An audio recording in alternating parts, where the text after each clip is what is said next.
Last time on Dice Funk. They believe basically that what everyone else refers to as conduits are kind of the latent godhood of every individual person. What is our specific objective? Are we trying to get someone out of this cult, or are we supposed to be dismantling the cult? Subjectivist, right? Individual illithids do not think of themselves as friends to their community. We are joined within the Elder Brain as one hive mind, so he is not so much my brother as another piece of me. Hey, Jacqueline, weird question. Why didn't you tell us in the briefing that he was the conduit of isolation? Yes, I mean, Earth has the military power to storm into the facility, not an issue. We don't need an adventuring team to get Subjectivist. We need an adventuring team to get him cleanly and ethically. Oh man, I love thinking about my realm. It's full of cryptids and unsolved mysteries. I'm going to say that it actually looks a lot like the area around here. The tropical waters. It's the goddamn... That's the Flatwoods monster. Oh, I mean, I'm the conduit of anxiety. Oh, that's a big mood. My name is... The captain, if there's a large enough one there, is going to just try and throw herself into one of the big buckets of mail. Like, just hide herself under some letters. So it's kind of like a starfish, and it's just floating about head height. And it enters the room, and it's just due floating. to my great stealth, it doesn't detect me, and it leaves. How did you get here, Dorothy? I just want to ask Dorothy questions to see how long Austin can do the voice. Yeah, I mean, that's the end of the episode, I think. Next episode, the Bozog's going to blow your cover. Unless we kill that Bozog. That's a good ending. Thank you, Chris. As the player who was formerly god of the Bozogs, I will not let that happen.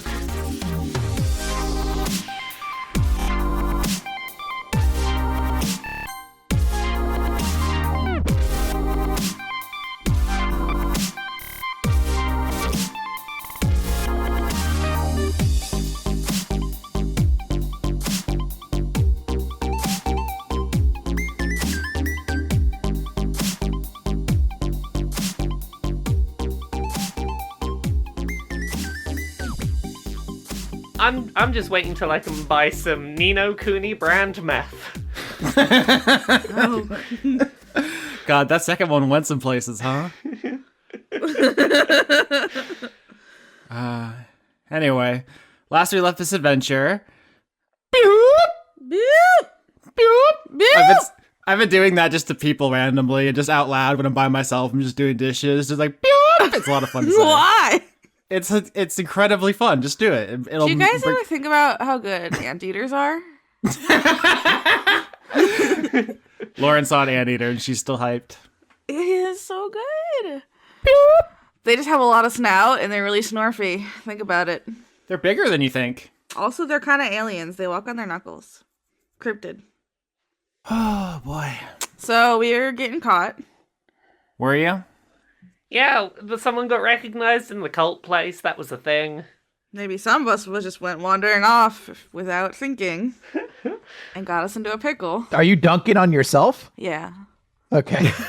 I feel like the podcast would be a lot less fun if we thought about it more. Yeah. Well, I mean, we should think more about anteaters. Mm-hmm. That's going to be your thing tonight, huh? That's our Norbert for the week. That's our Norbert for the week. Giant anteaters. Think about them. They have great tails. Everybody look it up. There's a picture of Norbert dressed like a teddy bear that was pretty dope on Twitter, if you all saw that. What was dressed like a teddy cool. bear? Norbert. Oh, he's good. Fuck you, he's great. Can I change my mech to an anteater? Oh no, you already put the order in. Damn, it's too late. I can't have an anteater mech. He would get really mad because there was no food in his little cup, and then he'd smack it with his snout. It was really good. So, Austin. Me? I have a response to Dorothy coming in the room and screaming. Uh-huh. I want to cast Calm Emotions. Oh, okay. Fun. So let's set the scene. So all of you are in your dorm room. You just got your weapons back.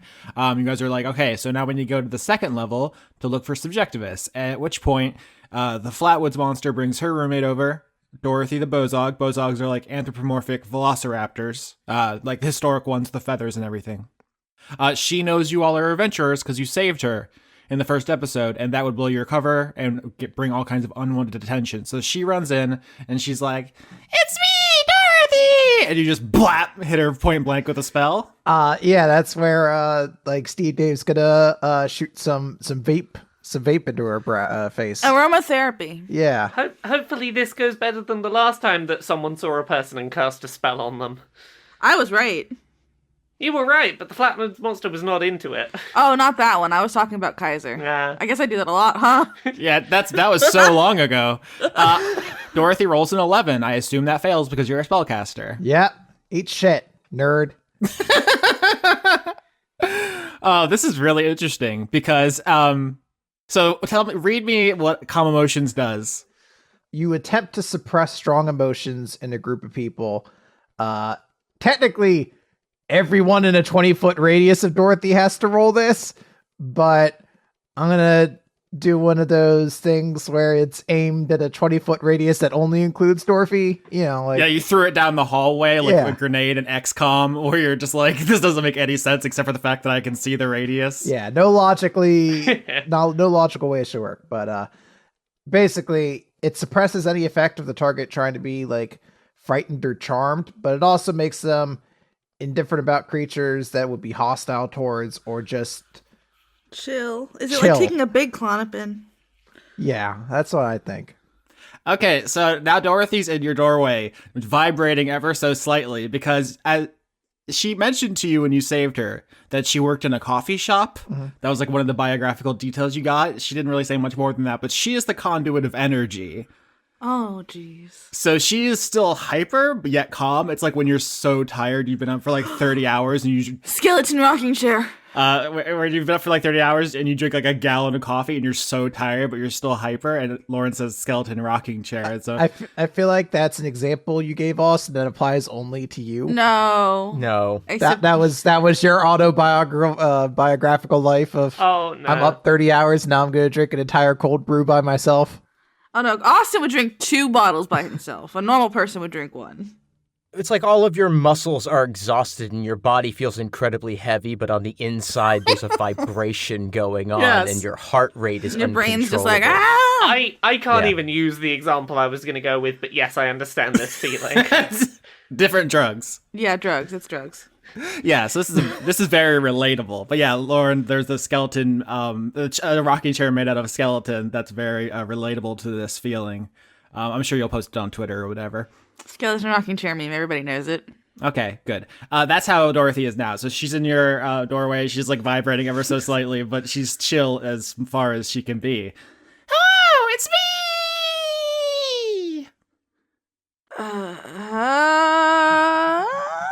Okay. You just made that noise? Lauren just made that noise. Sasha made that noise too. Why not? It has been a very long time since we last saw you. Thank you again for saving me! No problem. Then Close the door. Never mention it again, please. It's good to see you. We did save you, but that's not what we're doing right now. We are here at this establishment. That's what we're doing these days. Yeah. It's our new scene. Dr. Adler, you try to push the door close? No, I'm not going to now. Now that we're all talking to her again. I feel like that's a bad idea. But I can force push the door closed. Oh my god, why wouldn't I I do feel like that? we should have a conversation. Not having a conversation is not going to stop this being a thing. I'm going to motion to her and go, would you like to come in and sit down just to have a catch up with us over here for a minute? Sure! I haven't seen anybody else I know! Well, tell us about yourself. How did you end up here today? How's things been with you?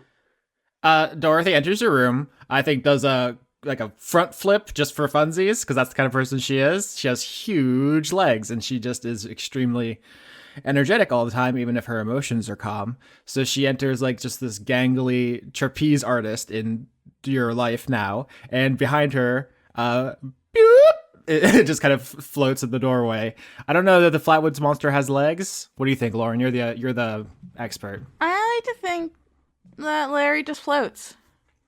Okay, yeah. Because if you've seen this picture of this, the Flatwoods monster, it has the kind of pointed head and it has the big eyes, and then his body looks like it's kind of wearing a dress or like a skirt, but you can't tell like what's body and what's animal. It's really interesting. And so it's kind of just floating there ominously. Considering the Flatwoods monster has been in this room, they are aware that we are adventurers, and to deny that was ever the case would be unwise. We don't know what Flatwoods monster's intentions in this situation are. They don't have the same reverie for us. So to say to say we're here to save people while the Flatwoods monster is here might be a problem. So I'm just trying to get a sense of like. I think we should lie. Well, yeah, I think I agree that we should lie, but I think that we can actually work this, because how much does the Bozog actually know about us? Just that we saved her that one time, right? Yeah, we saved her, but it's not like we were volunteering. She hung out and we were buddies. Our cover stories could still be intact because she doesn't really know who we are other than the people who saved her. Yeah. And we can simply have gone out of adventuring and into this. I love how Lauren's primal instinct to lie is so powerful. Like, she's in line at Wendy's and be like lying about her order. Like, it doesn't even make sense. Wait, what? You just can't help it. Why do you make me sound like such a monster all the time? You're like, Lauren does all the drugs and she lies to everyone. She's a monster. You just gave an accurate description of yourself and then accused me of foisting it upon you?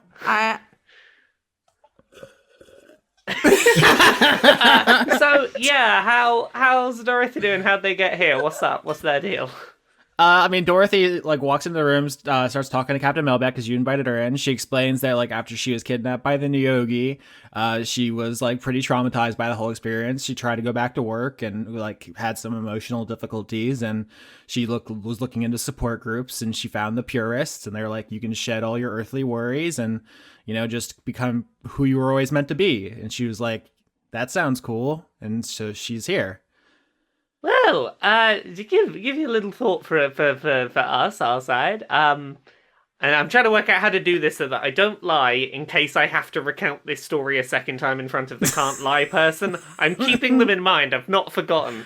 Yeah, we're gonna need a fucking flowchart for this one. Yes. Well, we started to question what the point of it all was. We do all these adventures and these grand deeds, but it never really changes anything. I know for me it was a case of I use my powers so often that they're just they feel often inextricable from me, and that you can see how that would lead someone to wonder, is there more to my powers than I've been told? And this seems like a place that offers an answer to that question. Notice how at no point did I say any of that was actually what I thought. See, I'm not lying. A crack team of infiltrators.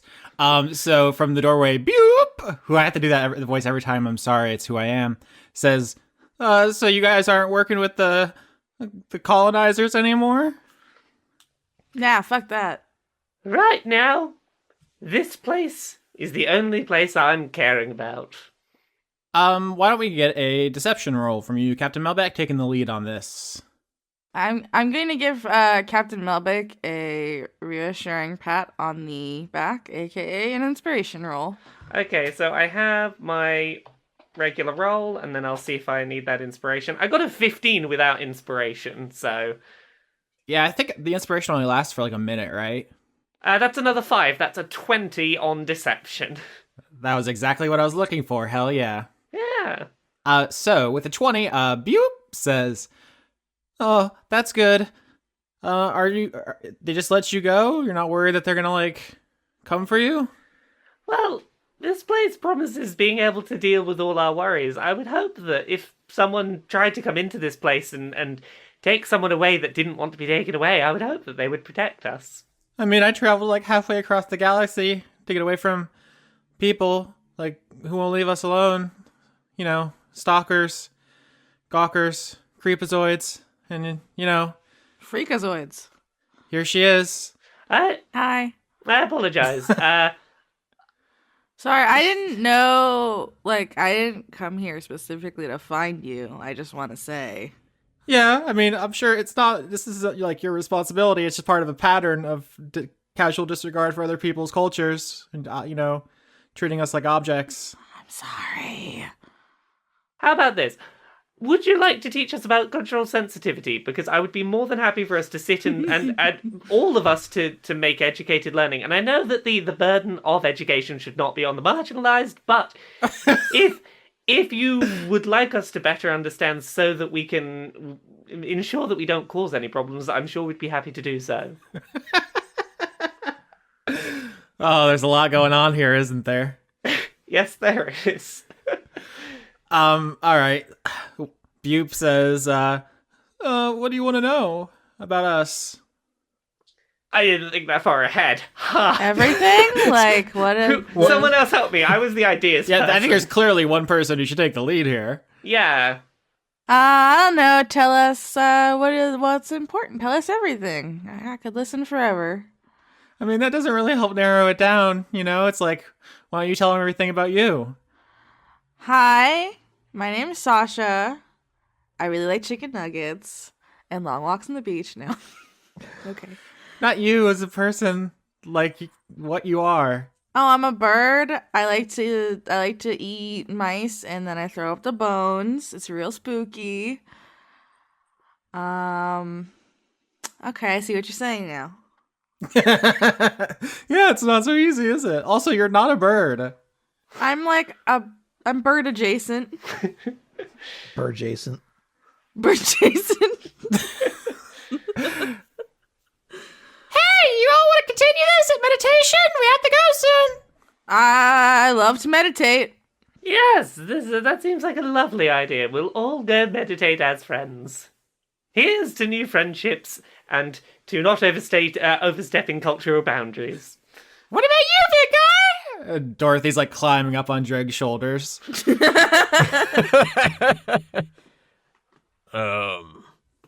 Yes. I feel like heading to meditation's a good idea just in the hopes that people from the second level might come up here to meditate. Maybe they have their own meditation downstairs, but on the offhand, that might be a good chance to scope out, is there a route downstairs? Yeah.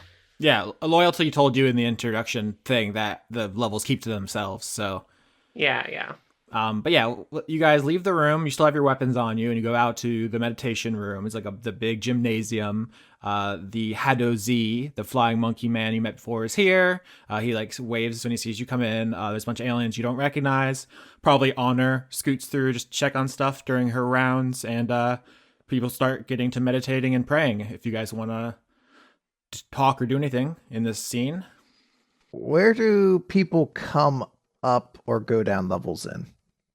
Boop says, there's a big elevator that goes to the second level. It's over there. And you just wait, what pronouns have I been using for Bupe? Any?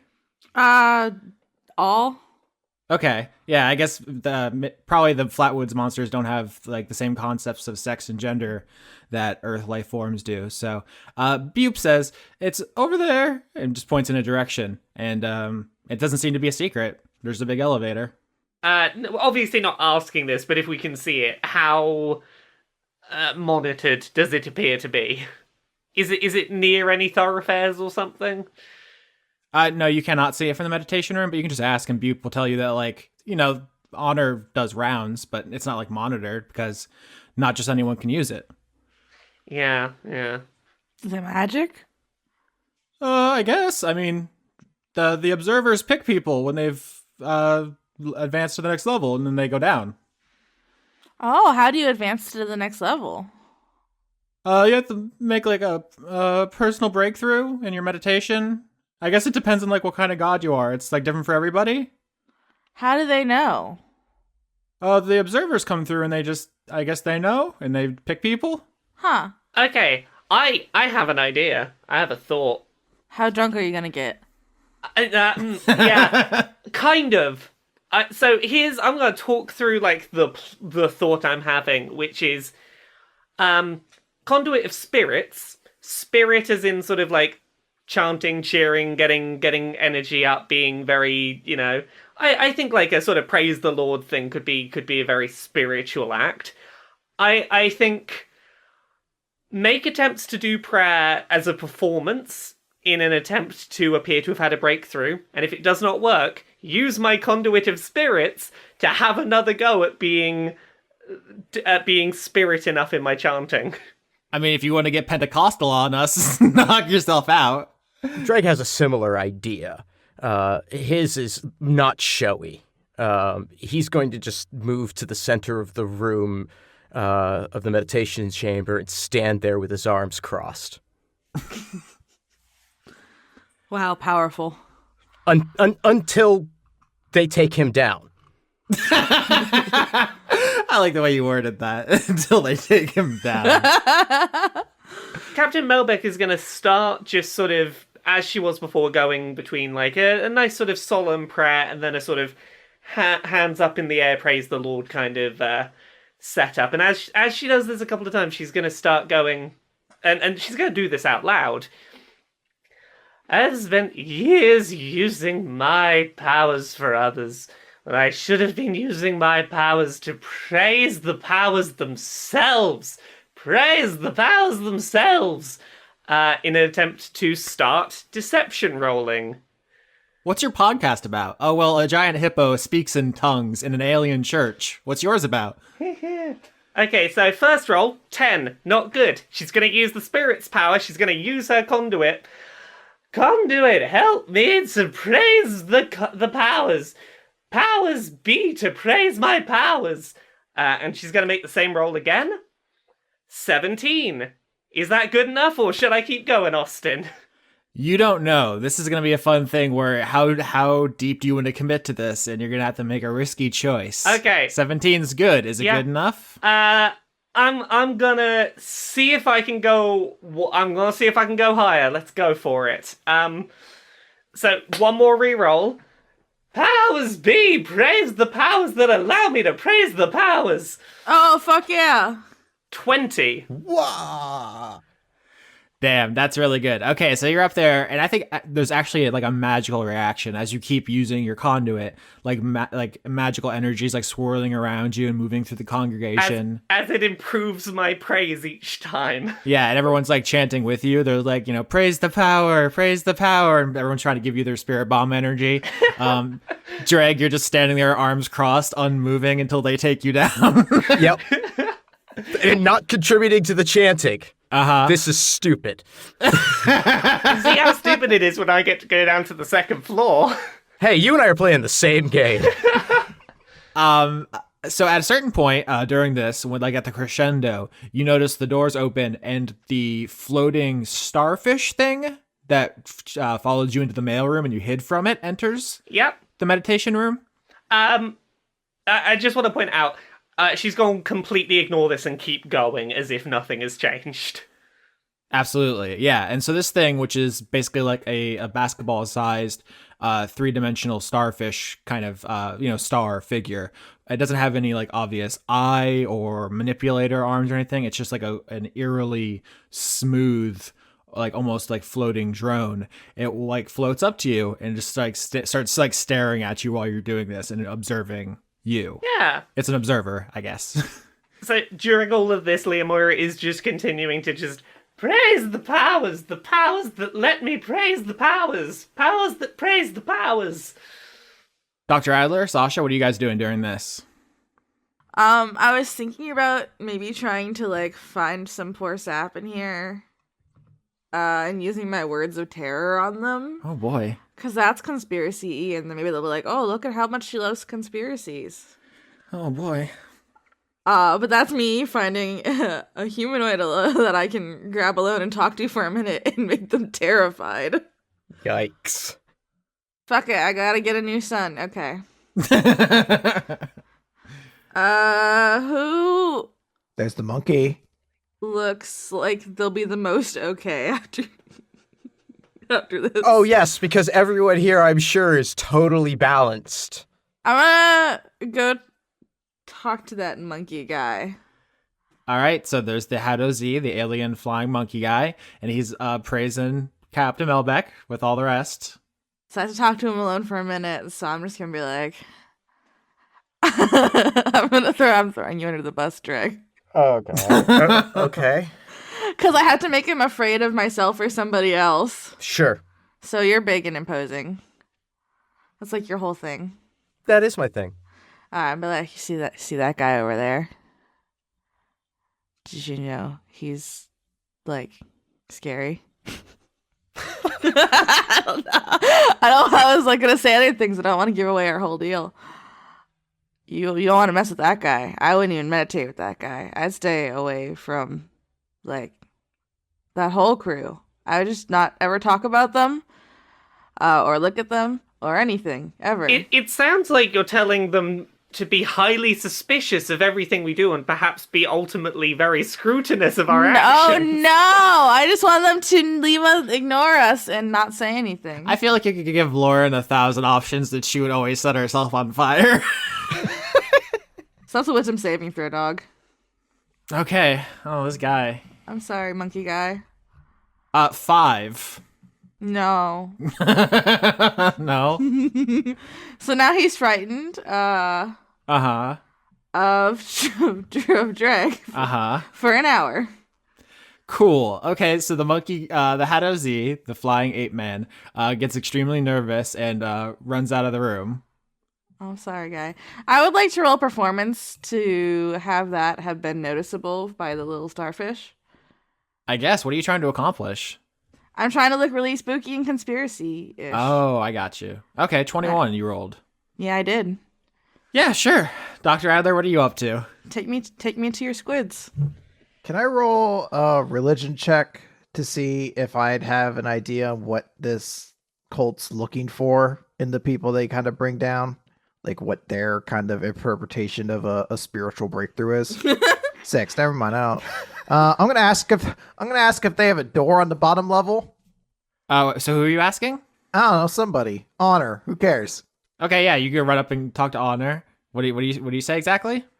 On the lowest level, is there a door to the outside? Don't know. Never been? Probably not. Water. Ocean door? Silly. About that though.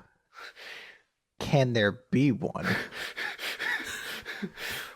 Look, I could just swim down to the bottom level. That's not an issue for me. I just had such a good idea of how to use my conduit, but later. Yeah, I was thinking If there's not a door to the outside, I'm just sneaking onto the elevator. I'm not even sneaking on. I'm just gonna bold-faced walk into the elevator. Okay, yeah. So, I mean, yeah, you could swim down into the ocean because you're immune to poison. And, I mean, I'm not going to tell you what you'd find, but I think that all I'll say is they also probably thought of that. I just thought they'd be like, wow, it's very impressive. You belong on this floor. But since that's not working, I mean, I'm not going to show off prevention in a way that's going to be interesting. So fuck it. I'm just going to dead ass try to hijack the elevator. Start putting band-aids on everyone. Or sunscreen. Could you use prevention to prevent that person who was scared from running away? Yeah. I mean, he already ran away. Why don't you just let Dr. Adler steal the elevator? Okay. Yeah, steal the elevator. Let Chris be crazy. I did bad things. Let Chris do bad things. So Dr. this is stupid. So Dr. Adler, you ask Honor if there's a door on the bottom of the complex to the ocean. She does not think there is. You're like, okay, whatever. You just walk out of the meditation down a hallway and you see that there's a big heavy set of doors that leads to the elevator down to the second level. And there is some kind of control panel to open it. What do I think I would need to do to operate this control panel? Good question. Intelligence check? Okay. Crit. Suck my nuts. Send me to that bottom floor, bitch. Really good. So you know that the solitaire do not have a language. They communicate through electrical impulse, and that is probably the same case here. So you need to know what the wavelength and the amplitude of the electrical signal you need to send through the panel to open it. Solitaire communicate through electrical impulses. Mm-hmm. Objectivist is the conduit of communication. Yeah. Can objectivists communicate an electrical signal from a solitaire through me? You don't know because no one's ever tried this incredibly weird thing you're saying? I'm gonna do it right now. So you're just gonna like beat me in the brain and be like, "Hey, bring objectivist." Yeah, I mean, we could all talk to each other. So yeah, I'm gonna be like, "Hey, objectivist, can you can you create an electrical impulse that we need to get operate this dongle?" I feel like I'm watching a WB show. I don't know if that's good or I'm bad. gonna use my fish to hack into the Matrix. Yeah. God, I love using tadpoles to hack. Latch onto the mainframe. Drain the data. This is my hacker son. All right. So, Sasha, you leave and you convene with Dr. Adler at the elevator, and you guys are going to try to use your son to hack the door. I'm so proud of my boy. Meanwhile, Dregg and Captain Melbeck have committed to the meditation to try to get in the way that this place is designed, and the observer is watching you. And you got a 20, Captain Melbeck, and so the observer seems impressed. It's hard to tell exactly why, but it doesn't like float away. It's watching you like, yes, this is good. This is what we're here for. So that's still going on in the background. Yeah, I think I don't think this is gonna be straight away, but like when it feels like a natural time, eventually she is just gonna very dramatically just drop to the floor and just stay in prayer position. Nice. You're gonna drop from the big theatrics into and quiet contemplative meditation. All right. So narrate to me, Dr. Adler and Sasha, how you do this. I just want a picture of it in my mind. Just like push his like fish tank up against the thing. Through my fucking cult robe, just like push it against the. Like, there you go, boy. Let's go. Chris, were you gonna add something there? No, I'm just gonna remind you I crit, so something good's supposed to happen, I think. Yeah, no, it's gonna happen. Okay. Oh, good. That's comforting. Sasha, you're just pushing the goo necklace up against the control panel and be like, "Go, son, go!" Literally. And so back in the meditation room, Captain Malbec finishes her exaltations and falls to the floor dramatically. Dregg's still unmoving, and the lights in that room dim for a moment, and then come back up. It's obvious to everyone like something's happening. And then back by the elevator, there is an electrical jolt that runs through Dr. Adler, Objectivist, and Sasha, and those three characters black out. Cool. Oh, that's fun. I like this. That's Oreo time. Uh-huh. Think of how much worse it would have been without a crit, I suppose.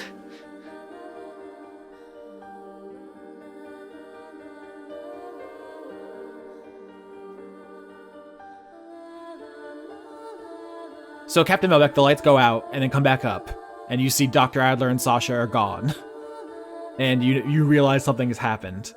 At which point, the observer begins to float away as if leading you somewhere. We'll be fine. Follow the observer. Oh, me? Okay. I will follow along as best I can. It hooks by Dregg as if to lead him as well. Does Dregg follow? Yeah, I'm trying to think. I'm like, deadass, did Dregg just get through this mission by standing in a spot still and not He doing did tell anything? them he's the conduit of quiet. Yeah. He's being very obstinate. Yeah. Yes. He's doing his thing. Yep. Yeah. But yes, he'll follow. He's dealing with this problem in a very Dregg way. In the first time in the history of Dice Funk, Austin has accepted, can we just sit here and do nothing as a solution to one of his puzzles? So Captain Melbeck and Dregg are being led through the hallway by this observer when there comes a excited shout in Elven, and a monkey wielding a butcher knife runs into the hallway. I'm so sorry. Okay. I'm so sorry. Is this initiative? I can't try and use my powers to talk them down. Maybe you can, but he's coming at you with the knife first. I rolled a 12. I forget what my initiative is. Oh no. I crit. Yeah, you did. What have I wrought? 8. All right, Dregg first. Dregg, you see this Hadozi running at you. His wingspan spread. He has a butcher knife. I'm just gonna make an intimidation roll. Uh-huh. He's already frightened of him. Yep. So you get advantage. Well, 15 to 26, and so I think I'll take that 26. Yeah, 26 is like bending steel with your bare hands territory. So the Hadozi sees you, do you pull out your shield? No. He's just flexing, right? Yep, just flexing, just a stare down. Just like a twitch of the face muscles at most. So you flex on this dude, and he shrieks in his ape language, or it's actually Elven. He shrieks in Elven and chucks the butcher knife at you and runs away, and the observer kind of floats to the side and catches it square in the face. And there's just a butcher knife sticking out of the front of this starfish thing now. Oh, is it okay? Yeah, it doesn't even flinch. It just keeps floating. Okay, that's good. And the Hadozi runs away. 26 is extremely good. I hope he's okay. Seeing this much devotion can be overwhelming. The observer brings Dregg and Captain Melbeck to the elevator. There's no one there. Okay. Well, I'm not gonna question this and look for our friends right now, because I don't know if I even know what their plan was, so... No, but one thing we can do is attempt to communicate telepathically, which Dregg is going to do. You get no response. For the first time since you've met him, you cannot contact Objectivus. But that also means I can't contact Lenora. Lenora. Or Liamoira. Liamoira. Yeah. Yeah. You can talk to Liamoira with your mouth. Yeah. Right, no, I know, but that's different. Okay. And that means, Yeah. yeah. All right, so you guys arrive at the elevator and there's no one there. Meanwhile...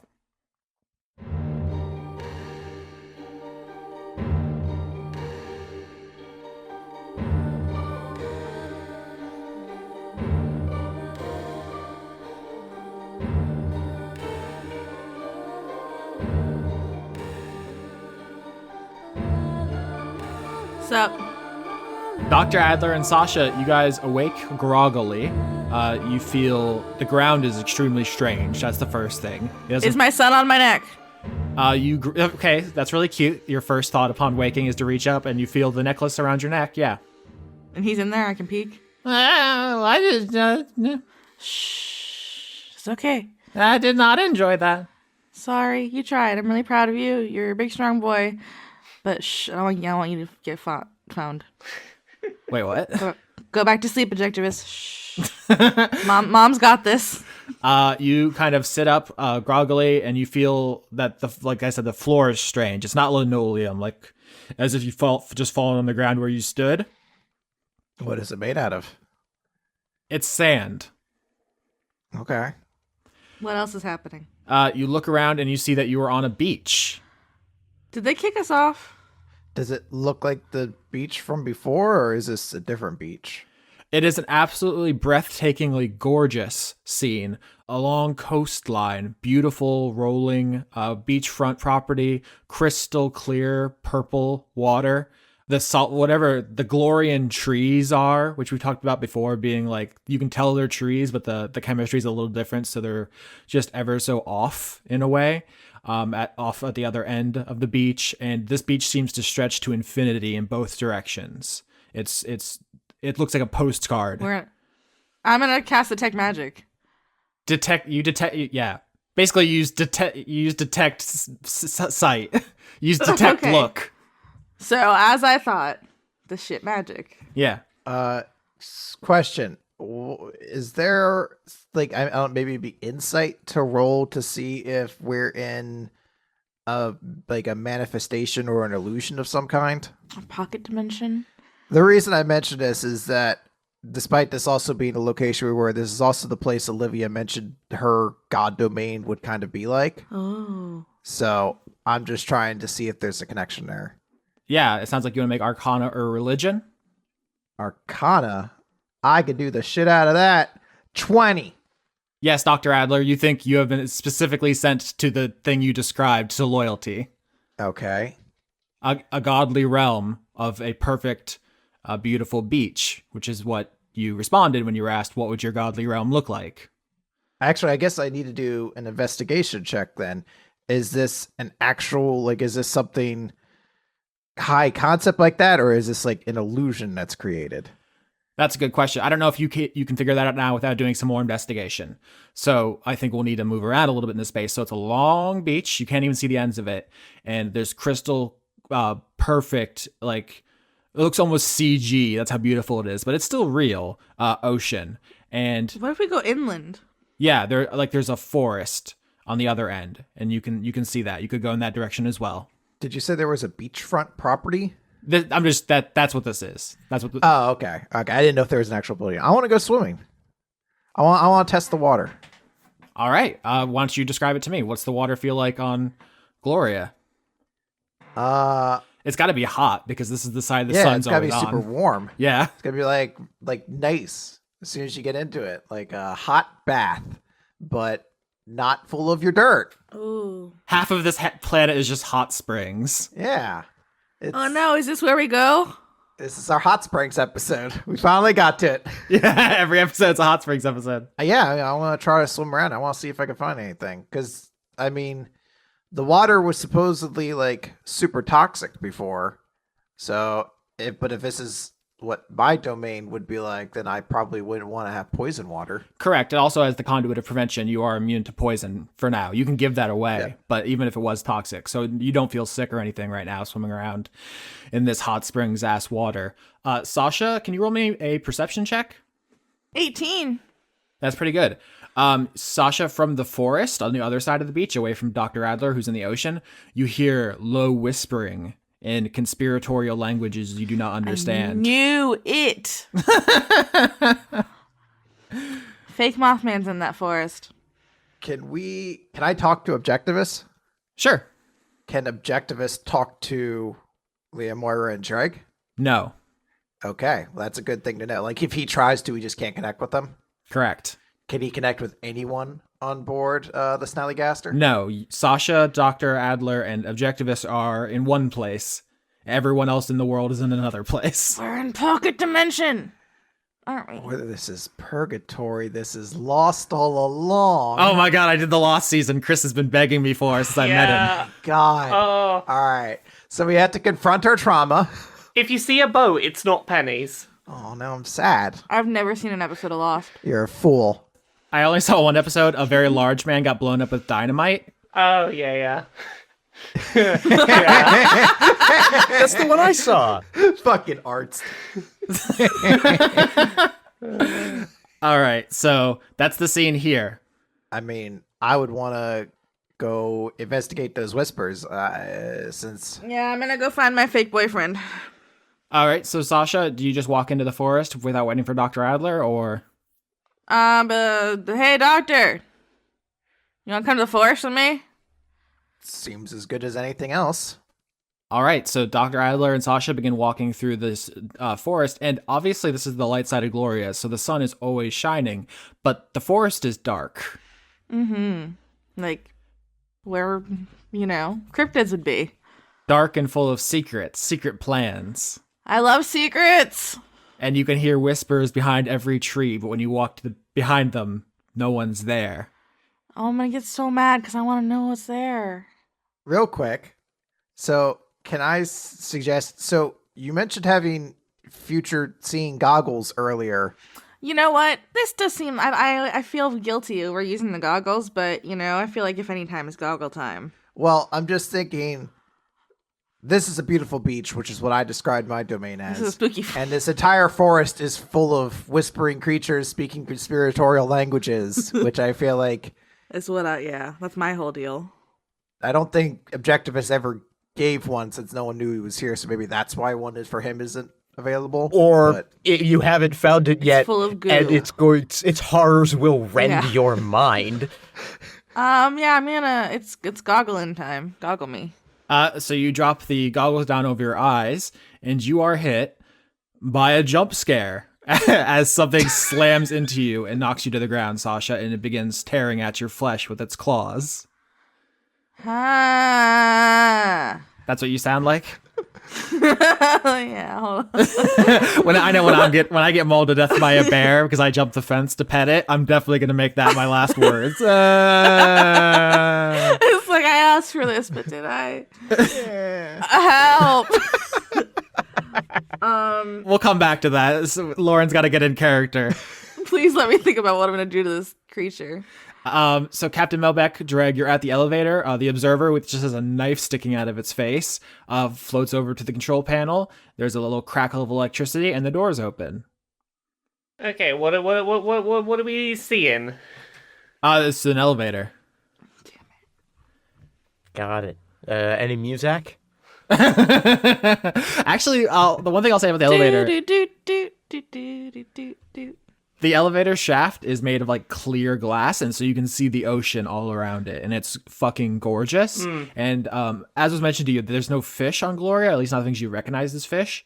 Instead, their primary like aquatic life are these kind of see-through crystalline corkscrew spiral things, which kind of spin lazily through the ocean. They're like really cool looking. They almost like don't even look like animals, but they're just out there. This starfish thing that we're with hasn't like said anything at all or communicated in any way we can understand yet, have they? It has given no indication that it is capable of speech. Okay. Regardless, on the off chance that it can understand, Captain Melbeck's just gonna go, I'm not entirely sure what's going on. I've not been here terribly long, but I'm just hoping I haven't done anything that I wasn't supposed to. I've not overstepped any boundaries or anything. If so, I do apologize. Dregg's getting on the elevator. Yeah. She's gonna get on the elevator. But as she do, she's just sort of Right. She's trying to put out there that like this isn't like, aha, I have done it. I am going to the second floor. That she's like, oh, what, me? No, I was just doing what I was doing, and I didn't expect this at all. Nice. So the elevator's doors closed. You see the observer with a knife still in its face, just staring at you. Once again, it doesn't even have eyes, but it just feels like it's staring at you. The doors close, and you guys begin descending down to the second level. You can see through the glass elevator shaft all around you, the gorgeous ocean of Gloria. Light always streaming down from the surface, as it always does, all day, every day. And you guys have a quick moment if you want to talk about or do anything here. I am not going to say anything to Dregg very deliberately because he's doing the whole quiet thing. And is the fish in the elevator with us as we're descending, or did he remain outside the elevator? Oh, no, the starfish, the observer is what it's actually called. But yeah, the observer stayed on the first floor. Oh, okay. Yeah. Yeah, they don't seem to be any mixing. It's like if you're on the first level, you're on the first level. If you're on the second level, you're on the second level. And only when you're promoted do you move. Okay, I see. So as we're going down, the captain is simply going to say to Dregg, again, this is more out of fear that someone's overhearing or something. Like, you know, I don't know if there's microphones in the elevator. He's just going to be like, I think I found out something about myself today. And I hope that your contemplation has brought you the same. No, this is pointless. I was going to say, insight to Dregg. Is this Dregg just being like, yeah, we're not being listened to, I'm being just open and honest? Is that what you're going for? I mean, it's both, because that is, like, he's maintaining the not participating in this strange crap that's going on. That's fair. That's fair. Okay. Dregg is the conduit of too cool to participate. But he looks over at Liamoira and does his best to do a subtle wink. I think the captain's gonna just like very clearly wink back, but that's her. She's just like ah. All right. So these two goobers are in the elevator. Meanwhile, I'm gonna put a picture of what's mauling Sasha in the roll 20. I do love to get mauled. It's Ravenous Chupacabra. When it enters the field, it can target creature is destroyed. 2/2 for 3. 4. A 3 and a black. Nerds! Fuck! It's a 4-drop. It's a chupacabra. It's a dog shape. Ravenous Chupacabra. Ah, does anybody have a goat? It is a carnivorous canine with a kind of distended jaw that it uses to suck the blood from goats, and it has a row of spines along its spine. I should have said spikes along its spine if I wanted to be good at talking. But yeah, it's like a spiky dog that drinks blood, and it is mauling Sasha in this forest, Dr. Adler. It's actively okay. I didn't know if that's what she saw in her future vision, and that's what's okay. No, I mean if that's happening, I'm going to use my forceful mind ability, which basically I'm going to try to biotically push this creature off. So I'm making an insight check is how it determines it.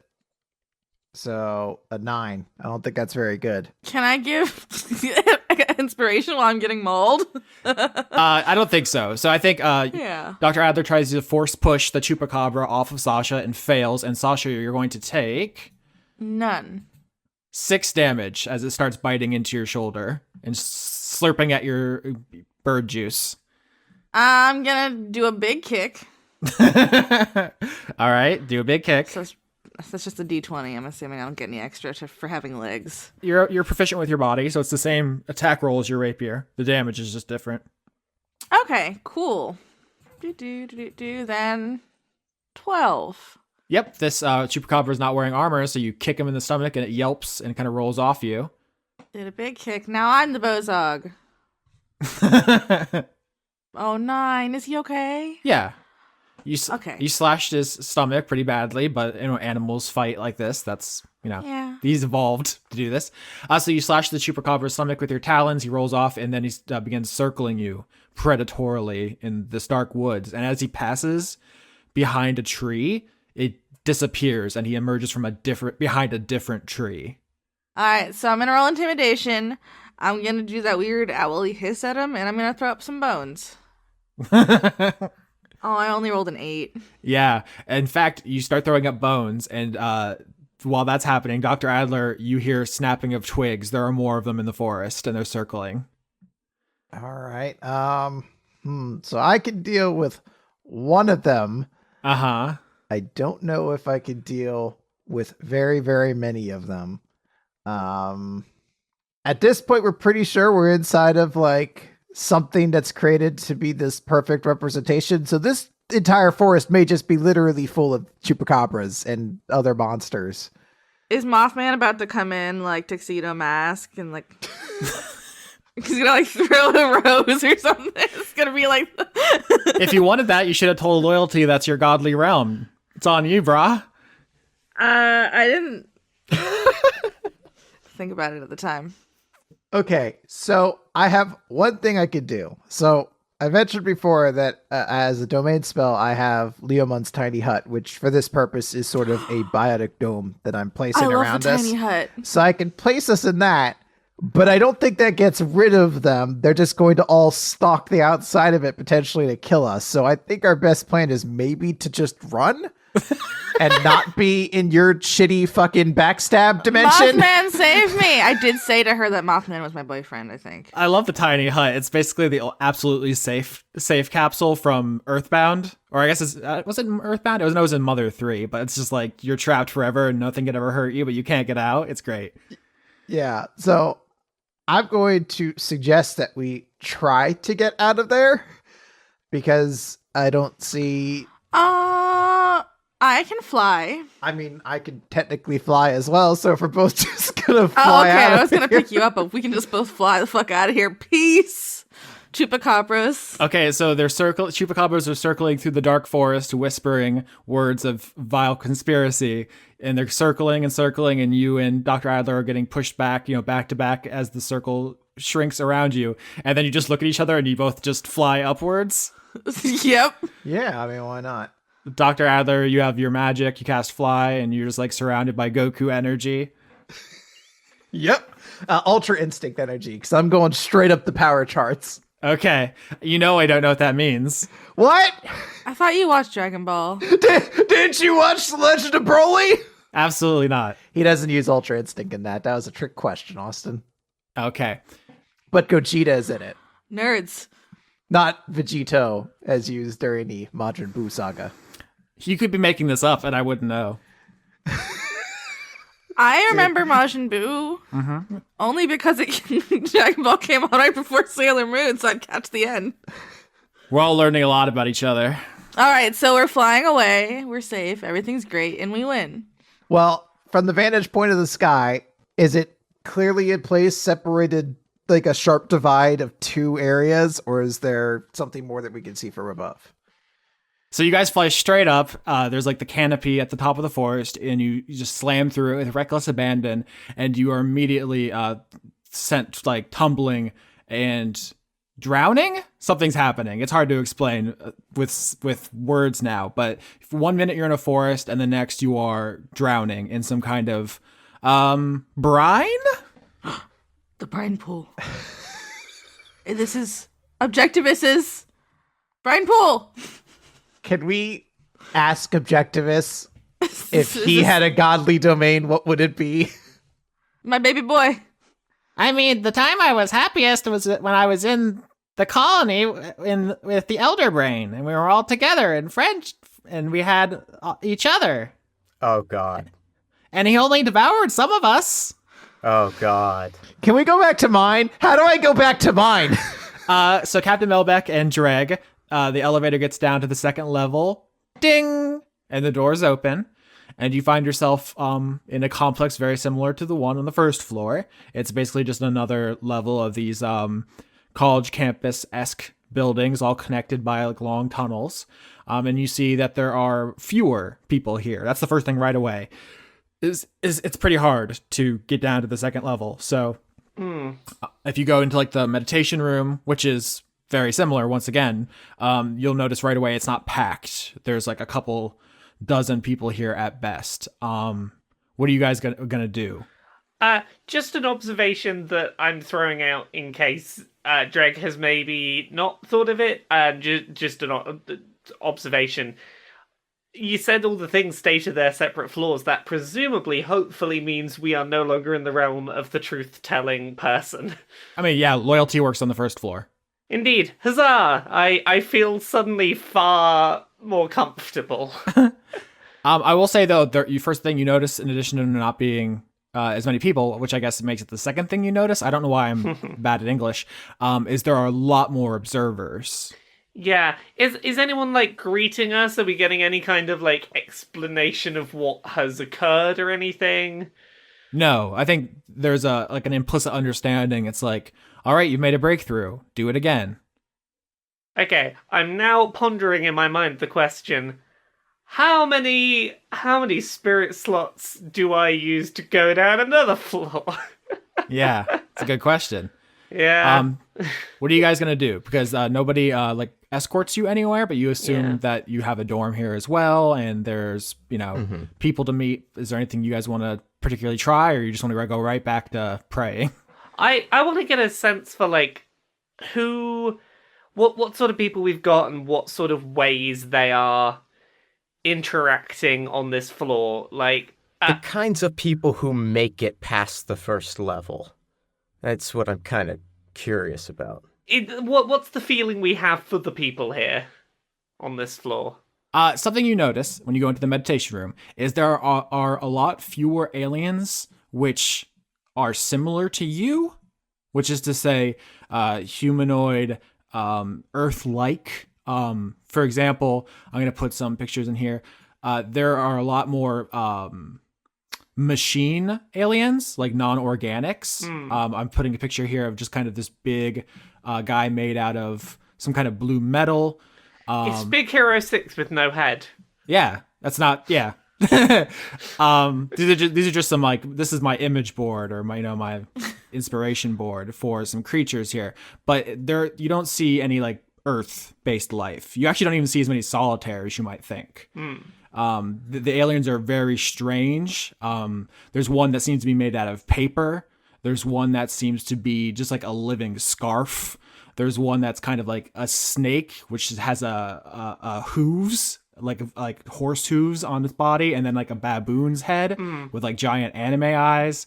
Everything here is extremely strange, and none of them seem to speak any languages you do. Can I roll insight to see if I can try and get some sense of why that might be or what that might mean? Yeah, you absolutely should. 21. Damn! I'm getting those good rolls today.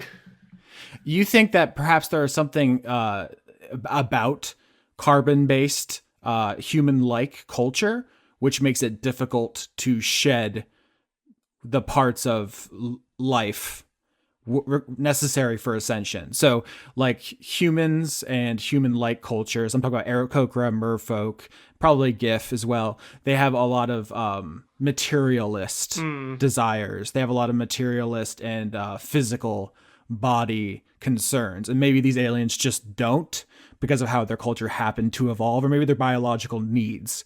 Like everyone in the party is carbon-based. Which all life as we currently know it in 2019 is carbon-based, but scientists think that silicon could be a base for life. It would be less complex because of the way carbon forms molecules, not super important. But there's an idea that there could be another kind of life, which is A, simpler, and B, totally alien to our understanding of what it means to have a body. And maybe those ones just happened to find this kind of lifestyle easier. Okay. So what I've got in my mind at the moment is I'm trying to think, and this might be a thing that I have a ponder and come back to in a second, is trying to think of other alternative ways to showcase the conduit of spirit. Because I feel like doing the same thing that was done on the first floor isn't a breakthrough, it's a repeat, it's not an escalation. So I'm trying to think of other interpretations of spirit as a term and how I could potentially use those along with my conduit power to effect. So I've got some ideas. Make moonshine. I did think of that I'm thinking something. I'm thinking something more. The spirit is disconnected from the body. Thinking something on those lines. But Conrad, you tell me what you're doing, so I've got time to think. Dregg's looking for the bathroom. Interesting.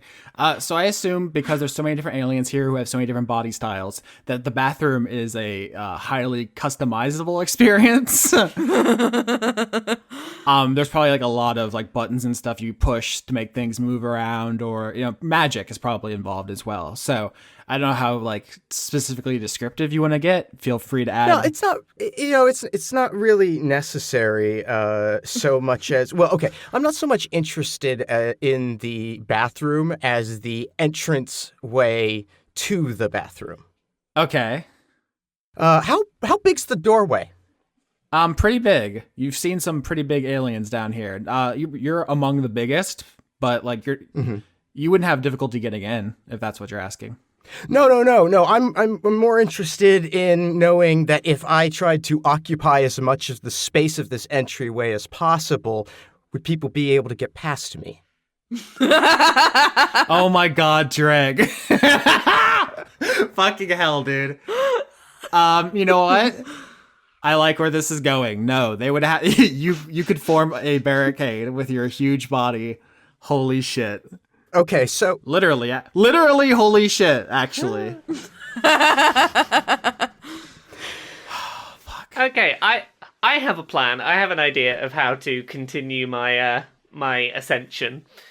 Captain Melbeck is going to go and sit quietly in the meditation room, and I don't know if there's anyone who's like maybe pacing as they do their meditation, anyone who's moving around who might come within Liamoira's space, but she's going to cast Healing Spirit.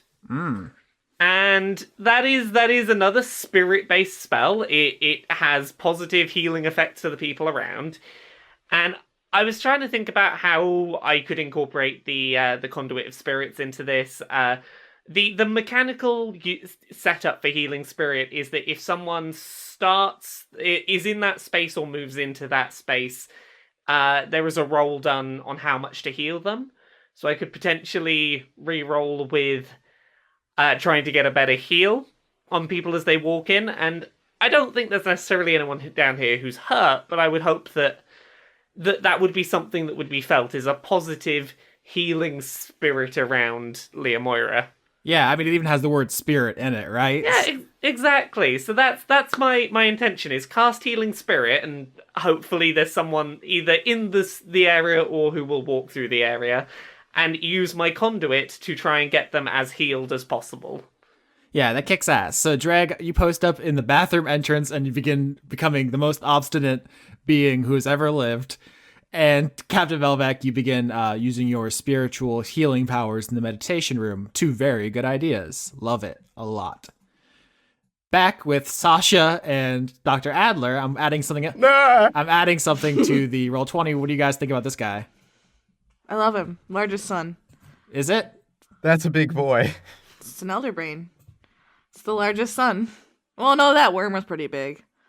Are all illustrated my children now? It's like someone dribbled hot fudge on a brain. It does kind of look like it has hot fudge on it. I mean, if my brain was just a giant brain, I feel like it would be like, yes, fill the brine pool with hot fudge. So the elder brain is a giant brain, obviously, but it has all kinds of dendritic tentacles. And in this picture I'm using, some of them are like dark, almost blackish blood, in addition to the more like pinkish, reddish tentacles. So you guys have entered a brine pool, which is, as it sounds, an entire world of this greenish goo, that is inside of Sasha's necklace. But you're in a, Olympic swimming pool. Actually, you don't know how big it is, right? That's how big a normal brine pool is. This one, you look up, you look down, you look left, you look right. It's brine in every direction. And through the murky brine, there is this towering brain the size of a semi-truck, just whipping slimy tentacles all around it, grasping in your direction. What do you do? What happens if I just tried to swim through the glass of the brine? Because we just swam through the trees and it took us somewhere. I mean, flew through the trees and it took us somewhere else. What if I just go into the glass? Am I just going to get bonk my noggin? Yeah, so you break through the tree line. Oh no, you're in the brine pool. Turn around, try to go back. Bang, your snoot squishes up against the glass. Your beak gets pushed into your face. Also, Sasha can't breathe. Dr. Adler can. Oh, I'm dying. Yeah. Can I roll an investigation check as we've now been transported through, 2 different areas? Mm-hmm. Crit, 24. Nice. Ask me a more specific question so I can give you the answer you're looking for. How do we get out? Like, how do we initiate transfers between these things? Like, is this a simulation at this point? Or is this like a magic that's something beyond? Like, is this maybe someone's conduit? That's a really good question, and you crit. So I'm going to tell you, when you used electricity to communicate with the circuitry of the purest compound, you hooked into more than you bargained for, because the entire compound is not just a building, it is the shell. It's the shell. Yeah. Of Compassion. Fucking knew it. The Solitaire. And it is Compassion's conduit that is doing this to you. Okay. It is giving you your godly realms as a test or as an exercise or as an opportunity to ascend. And do I have an idea on what Compassion is looking for when it says ascension? No, you do not yet. Because I was just going to chill in my beach. I don't know what the fuck I do with your fucking wolf forest and fucking brine pool tentacle monster nonsense. Mm-hmm. I mean, does my character think I need to die? Like, is this like if you die in real life, you die in the game kind of thing? I mean, I'm drowning currently as we speak. Sasha, as someone who just had their shoulder chomped into by a chupacabra. Yeah. No, we can die. Yeah, it hurt and it feels like if you die, you're gone forever. This is actually happening. All right. Well, then the only option is to try to get Sasha out of this, as she can't breathe at all. So, flying wouldn't work. Out of curiosity, would levitation help? I don't know how levitation works when you're in water. The pool has to end somewhere. Just push me up. My wings are wet. I don't think I can fly. I mean, I have like a -2 to strength. The dendritic tentacles, dendrites being like the tendrils from a brain, they begin to grasp and crush you. Strength checks, everybody? Oh, no. 7 for the brain. Not great. Oh, that's good. 3. 10. I told you I have a -2 to strength. I know, but I was like, 7, that takes the drama out of this, and then you did worse. So Dr. Adler, you get grabbed by the Elder Brain's tentacles, and it begins to crush your fragile bones. And Sasha, you spin your way out of it, and you are free. I don't care who's watching. I'm gonna use my rapier to cut the tentacle, because I don't... Hell yeah. Make that attack. Because shit just got real, y'all. Mm-hmm. Because the chupacabras weren't real enough. It's an 8. Do I hit its tentacle? So you stab the dendrite with your rapier, but you stab it front ways, and it impales it, but does not cut it because it was piercing damage. I still have a grenade. Well, can we? I'm not gonna use the grenade, but I just wanted to know I still have a grenade. All right. If I'm restrained, can I cast spells? Dr. Adler, you take 5 crushing damage as the dendrite squeezes you. If it's just vocal components, you'll be fine. If it's just material components, you'll be fine. But if you need your hands, somatic components, you will not be able to. All right. Well, it needs that, unfortunately. All right. I'm going to tell Objectivist to tell Sasha to just swim because she's going to drown if she doesn't. Mm-hmm. And then I'm going to talk to Objectivist and say, can you talk to this elder brain? Like, this is, you dreamed specifically a godly realm that was like your pool. Can you communicate here? Of course I can communicate. It is me and I am it. We are the Elder Brain. You can be the Elder Brain too. Cool. Can I be the elder brain and not be killed? And not be getting crushed? Well, the Elder Brain consumes the weakest of us to add to its psychic might. Okay. It is a great honor. Okay, well, my dude, we can't get crushed right now because we're still in the mission of finding your brother. Who, if we're going to, we can't get fucking crushed up and eaten by the elder brain brine pool. Baby boy, this is not the real Elder Brain. We gotta find you a real brine pool. This is just an illusion type guy. Yes, I realize that this is not strictly happening. In the traditional sense, this is not real. But if this is a test to ascend further within the purists, this is the ultimate expression of the conduit of communication. When all are one, all can communicate. If we embrace it, maybe we'll pass. Okay. Hey, Elder Brain. Sup? Stop crushing my friend. Give me some oxygen. 3 damage, Dr. Adler, and you feel your arm is bending the wrong way in there. Cool. Fun. Okay, So I mean, I guess the only thing I try to do is just try to escape the grab, which I believe is either an athletics check or an acrobatics, which I have -2 in both of those and disadvantage on both of those. Yeah, this is the worst person who could have been grabbed. I mean, I have to try, right? So I guess I'll try acrobatics because it's slightly less awful. 9 or just 9. I crit on the other one, but it's disadvantage. So That's disheartening. Yeah. So yeah, Dr. Adler, well, what are you gonna do? Dr. Adler starts trying to like kick away to swim away from the brain, and you get like a little bit ahead because that's your crit, and then it grabs onto your metal leg and yanks you closer. So there's a moment where before I get snatched up by the thing again, can I cast levitate then, since my arms would be free, and it'll shoot Sasha up? Yeah, why don't make a dexterity contest against the brain to finagle your hands? I feel like a brain can't be that dexterous. What if it's an intelligence check? 7. Can we do that? I'm What gonna about- give you. what if- Take my inspiration. I'm gonna look into your eyes. Okay. Dexterity, you said. All right. I'm giving you inspiration. 18. Also. Never mind. Oh, shit. I'm not. So as Dr. Adler is like yanked into like the brain's center mass, she wiggles a hand free, does a somatic gesture at Sasha, and Sasha, you shoot up out of the brine, just rising and rising and rising, like in Charlie Chocolate, Willy Wonka's Chocolate Factory. You go up towards the fan basically, and you're just whee. My favorite book, Charlie Chocolate. Charlie Chocolate. What's going? Do I get air? Good question. So you start rising, and you see below you Dr. Adler and the brain shrinking in the distance as you get sucked up. No. I'm sure it's fine. I have a negative to everything. It'll be okay. Back with Dregg. Dregg, you're outside the bathroom. A line is formed. People want to get in there and to use the bathroom because although they have ascended many of their physical needs, they still have bladders. And I assumed this as that would be the case, yes.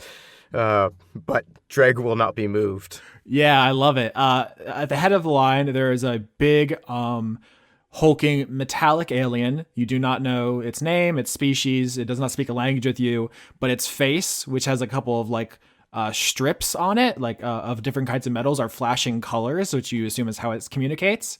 This thing has huge boulder-sized biceps. It's basically like, what if Dregg was metal? Mm-hmm. It's somebody you think could take you in a fight, probably, and it's just It's flashing aggressively at you. Yep. All right, so you don't do anything? Nope. Not even acknowledging it. He's not moving. Strength contest as this guy tries to move you physically. Okay. 22. Ooh, shit. Okay. He only had a +3 to strength. Yeah, that's not great. Okay. Well, 24 crit. Holy shit. What the fuck? All right, so this huge metal alien walks up, grabs you, and tries to twist your arm behind you. What do you do? He's trying to twist my arm behind me? Yeah, and then like push you up against the wall with your arm twisted behind your back. Oh, up against the wall? Yeah. Oh, okay. Dregg's gonna do the most improbable thing for a man his size and run up the wall. You got a crit. Lean into it. Mm-hmm. Uh-huh. And do a reversal to put that guy in a hold and remain in the position of the Now you are bathroom part of the barrier, bro. Yep. I love this. We're gonna cut back every 5 minutes, and Dregg's gonna have added 3 more people to his like fucking barrier as he just jams the doorway of bodies. I love Dregg. Dregg's great. Captain Melbeck, you were healing people. Yep. Should I do some of those healing rolls? See how I do at heals. Yeah, sure. It goes up to a 4. It has grown. It has been growing as I use my conduit power as I heal. Is this good enough, or do I need to keep healing? No, you're doing a really good job of using your spiritual powers to heal the people in the meditation room, not from physical injury, but spiritually. Yeah. Your healing spirit takes the form of a Saint Bernard, we've established, so it's kind of just walking around with this little barrel, just checking up on people. Oh my god. You do this enough that you get the attention of it's someone who seems like they work here. It's a solitaire. This solitaire has the most humanoid body of, I think, any solitaire you've seen so far, except that it's mirrored, which is to say they have they can look both forward and backwards, and they have legs that go forward and backwards and arms that go forward and backwards. Yeah, they're just like 2 people smushed into one back to back. Absolutely. And it seems to be partially for preaching purposes. Like they can stand in the middle of a congregation, and they walk through the room sometimes and they're like, fellow believers, together, understanding, gained, great. Just like, doing that, and people in front and behind them can see them preaching. And so you're healing, and this person takes notice of you and kind of kneels down beside you and says, hello, newcomer. Thank you. Contributions. Welfare. All. I'm happy I can help. It's been an interesting... I've had an odd time here so far. I'm just trying to explore what my powers mean to me, and this is just something new. The fewer things holding them back, the better. Name. Righteousness. Oh no. Yourself. I am spirit. Ascending further requires understanding outside oneself. First level, personal revelation. Second level, universal revelation. Healing others here so that they can better explore themselves is the best I can do to help, but it's a start. It's something I can do to contribute until I find whatever else there is I need to learn. As you're explaining this, one of the aliens kind of looks like a living floating scarf, kind of floats over and communicates to Righteousness via electrical impulses, as Solitaire do. And Righteousness excuses himself to go see what the fight in the bathroom is all about. Ha! Wish success, spirits. Thank you very much, Righteousness. I wish you success today, too. Dr. Adler, you're getting pulled into the brain's center mass. You're like right up against it, and you know that it will absorb your nutrients and you will be integrated into it sooner rather than later. I want to throw the grenade in there. Can I talk to the Elder Brain? Yeah, maybe it needs restating, but the whole reason for this mission is that the conduit of isolation will prevent elder brains from doing their thing, which is having psychic control in a huge radius around them. So the elder brain is 100% in your mind right now. If I were to say anything to the Elder Brain right now, I would say, if the only thing that's going to save me now is to fight back, what will happen, because I refuse to have the road to my future paved with blood. That's good. Sasha, Mm-hmm. you get levitated out of the brine pool, and as you switch from one realm to another, the magic wears off and you go flying face down onto a sandy beach. I'm gonna fly back up, back up, because I am gonna go try and save Olivia. You pull yourself up from the beach, you turn around and you see that there is a giant brine pool tank. What happens if I break the glass? Good question. Um, Dr. Adler says, I would rather die than fight back. Sasha, do you fight back? I feel like if I cast Shatter on a glass tank, presumably, Uh-huh. that it would shatter. It seems like that's the sort of thing that spell is designed for. Yes. I don't think that. Does the glass have a constitution? Get the glass throw a constitution saving throw? I think, Lauren, you should tell me what you do. Sasha's gonna cast Shatter on the tank, so she It can, explodes. Yeah. All the goo comes out, and I'm gonna go running in looking for Dr. Adler. Well, you're hit by a 20-foot wave of goo. That's fair. Dexterity saving throw. 23. Nice. Hell yeah, dog. Tell me what you do. I'm gonna fly out of the way of the wave before it squishes me, Yeah. and I'm gonna fly over the pool to look for Dr. Adler. All right. You find Dr. Adler swaddled in a cocoon of tentacles next to a dying elder brain. I feel really bad for that elder brain. Objectivist is communicating a kind of upset white noise. It's not language. There's an emotional broadcast. Wow. No! Everything I do is awful. Well, I guess I'll save Olivia. All right. Tell me what you guys do. You're pulling her out from the tentacles. Olivia, your bones hurt. Can we put the elder brain into the Gloria Ocean? Or is that bad for it? That probably won't help, but you can do it. I'm gonna try and do it. I'm gonna try to help. Can I cast Spare the Dying on the Elder Brain? Yeah, that's better. Yeah, I like this. Sasha's like, all right, so this thing from a completely different planet, a completely different ecosystem, I'm going to submerge it in what has been determined to be very poisonous water. Anyway, and then Dr. Adler's like, or I could just do the not die spell. Yeah, Dr. Adler, you cast Spare the Dying. And as the magic spreads across the brain, it actually begins to not heal the damage, but turn the brain into a kind of like light.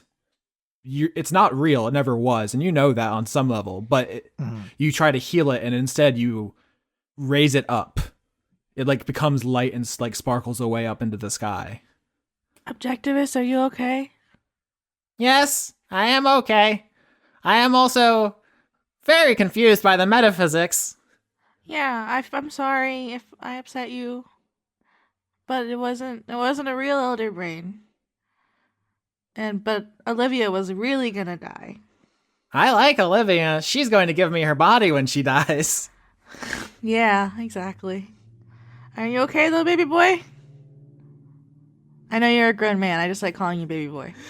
Yes, I was just hoping for a place in which people would treat me like an adult and we could all be in a family together. But Well, you are an adult, and I value your input. thank you. Olivia, are you still alive? Yes, and I believe that I prevented that situation from going south. And did I teleport out of there then? Because I conduit of prevention. Do it. That is some like quantum leap. I disappear into butterflies.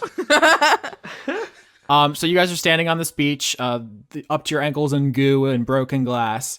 Oh man, if I had a nickel. Saturdays, am I right? I'll try to clean myself off as best as humanly possible. I'll clean Olivia. I got prestidigitation. I'll clean up your goo. Wait. She'd actually prefer to go swimming and get rid of it, even though That's I guess fair. some of the water's full of broken glass now. I mean, what are you going to do? Fine, I'll clean myself. Okay. Sasha used magic to clean yourself. Dr. Adler takes a dip in the beautiful ocean. I'm gonna go just kind of peek into the forest, but not close enough to get chupacabra. Uh-huh. Hey Mothman, you in there? You do not get a response. And if you did, it would be compassion puppeteering Mothman, not real Mothman anyway. That's true. I'm gonna try using those goggles now. Sasha, you put the goggles down over your eyes, and you see yourself and Dr. Adler walking up the beach, which once again looks as though it extends forever. But while looking through your goggles, you see that you're walking towards something, which seems to be a great fire burning on the horizon. Hold on. 1, 2. Now here's the 3. thing. Who's the like someone's tomato fire is with us? Who likes fire so much? Yeah. I mean, all alternatives are stay on this beach forever because we don't know what the way to get out is. Go back in the monster forest. We can go see what's up with the big fire. We don't have to walk into it. Yeah. Burning Man. It's good this time of year. Oh, fuck yeah. Is that what you say? Dr. Adler's swimming in the ocean. Hey, I used my magical goggles and I saw a big fire. You want to go see what that's about?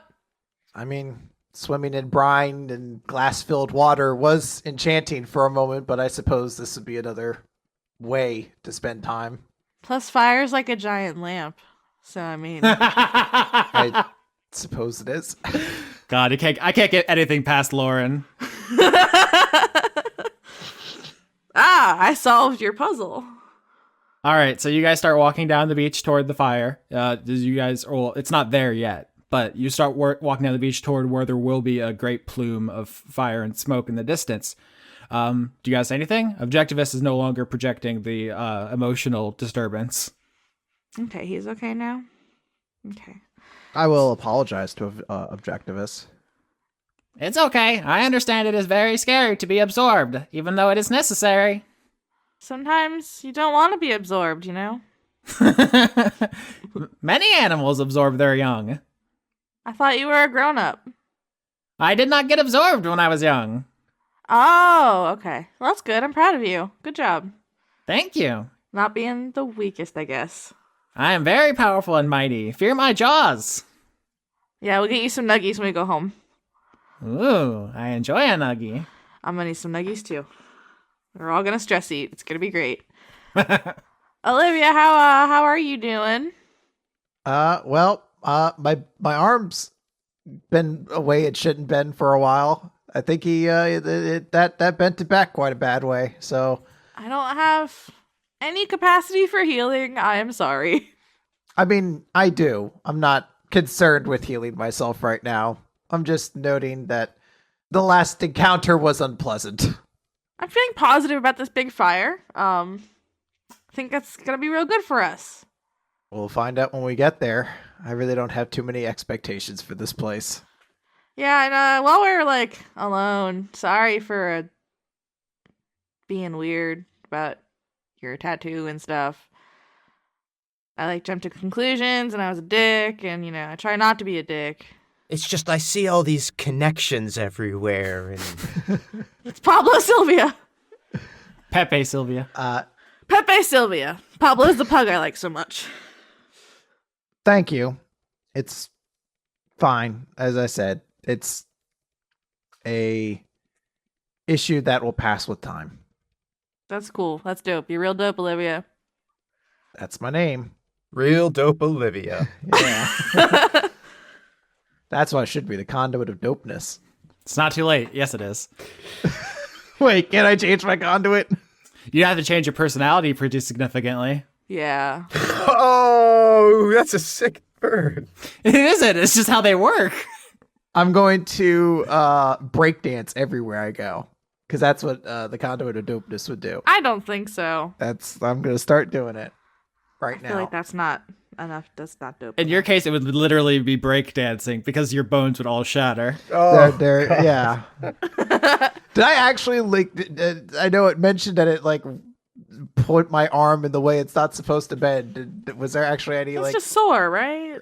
It just hyperextended. It didn't break or anything. Yeah, Okay. it happens. Okay. Just checking. All right, back with Dregg. It seems like there's a full-on mob scene outside the bathroom, and if people are gonna try to team up on you because everyone has to go piss so badly. At which point, I think Righteousness enters the fray. He is the big solitaire in charge on this floor. It seems like he can see in front and behind him, so he can't get snuck up on him. And he says, "You move." Dregg takes a very deep inhalation of breath. Holds it. Holds it. Holds it. This has been the easiest episode to roleplay for Conrad. He just doesn't do anything. And exhale. So, the solitaire gets ready to try to physically remove you. I think. Sure. Yeah, I think we're gonna have a fight scene there. Next episode. Meanwhile, Captain Melbeck, Yes. what are you up to, homie? So I have a plan in mind, but what was the solitaire's name again that I was chatting with? Righteousness. Righteousness, Yeah. yes. So my intention was to have this as a discussion with Righteousness, but I suppose, does it look like there's anyone else around surveying the room who might be in a position to promote me down a floor should I say the right things to them? It's the observers who control the elevator, and they do not speak. So, yeah, I mean, they're around. They will, if you ascend, if you make a breakthrough, they'll lead you out like they did the first time. Captain Melbeck is gonna sit there maintaining the spirit, the healing spirit aura that exists, and she's just gonna sort of start quietly and a little louder each time, talking to herself a little bit about the nature of spirits, in the hopes that it's gonna the things she has to say might get the right attention from the right people. So as she sits there healing people, she's just going to say, "I know that spirit exists because I see it in the world around me. My spirit has a physical manifestation. Its effects upon the world can be observed. I know that the spirit exists, and the spirit is good. The spirit sustains through me. The spirit exists. The spirit is good. The spirit sustains through me. The spirit sustains through me, through a god, through me." Oh, you draw some attention, all right. I hope it's positive. You feel a heavy hand land on your shoulder. Oops. I look at where this hand came from. What's that fucking show? God damn it. The Street Sharks. Street Sharks, yes. Who this hand from? A street shark.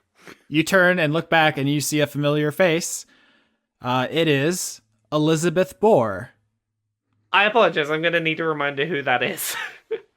She is the pilot of the Greyhound. You fought on Hypatia, and you dismembered her mech, and you fired your shotgun repeatedly into her cockpit, giving you both tinnitus. Ah, yes. Ha, ha, hey, ha.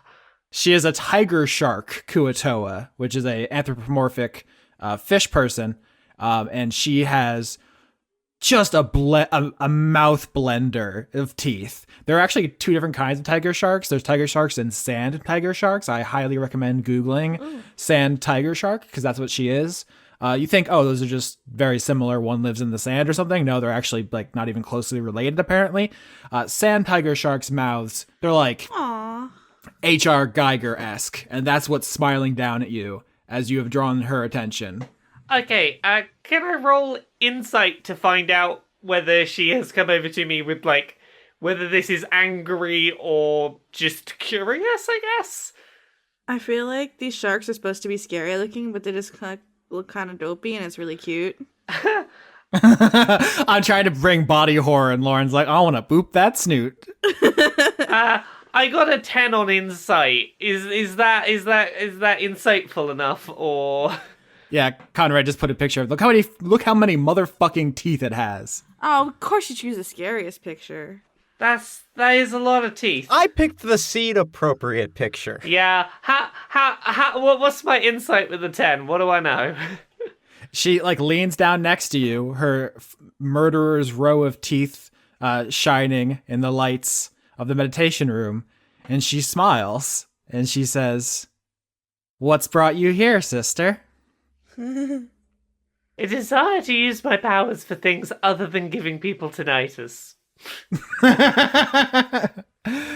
What brings you here? Oh, same old, same old. I made a promise. Are we aware of what that promise is? Recording has taken a while. Oh, yeah, I think we know what's up. She's here to kill my son, my other son, my new son. I promised my comrades in arms that I would kill every last illithid.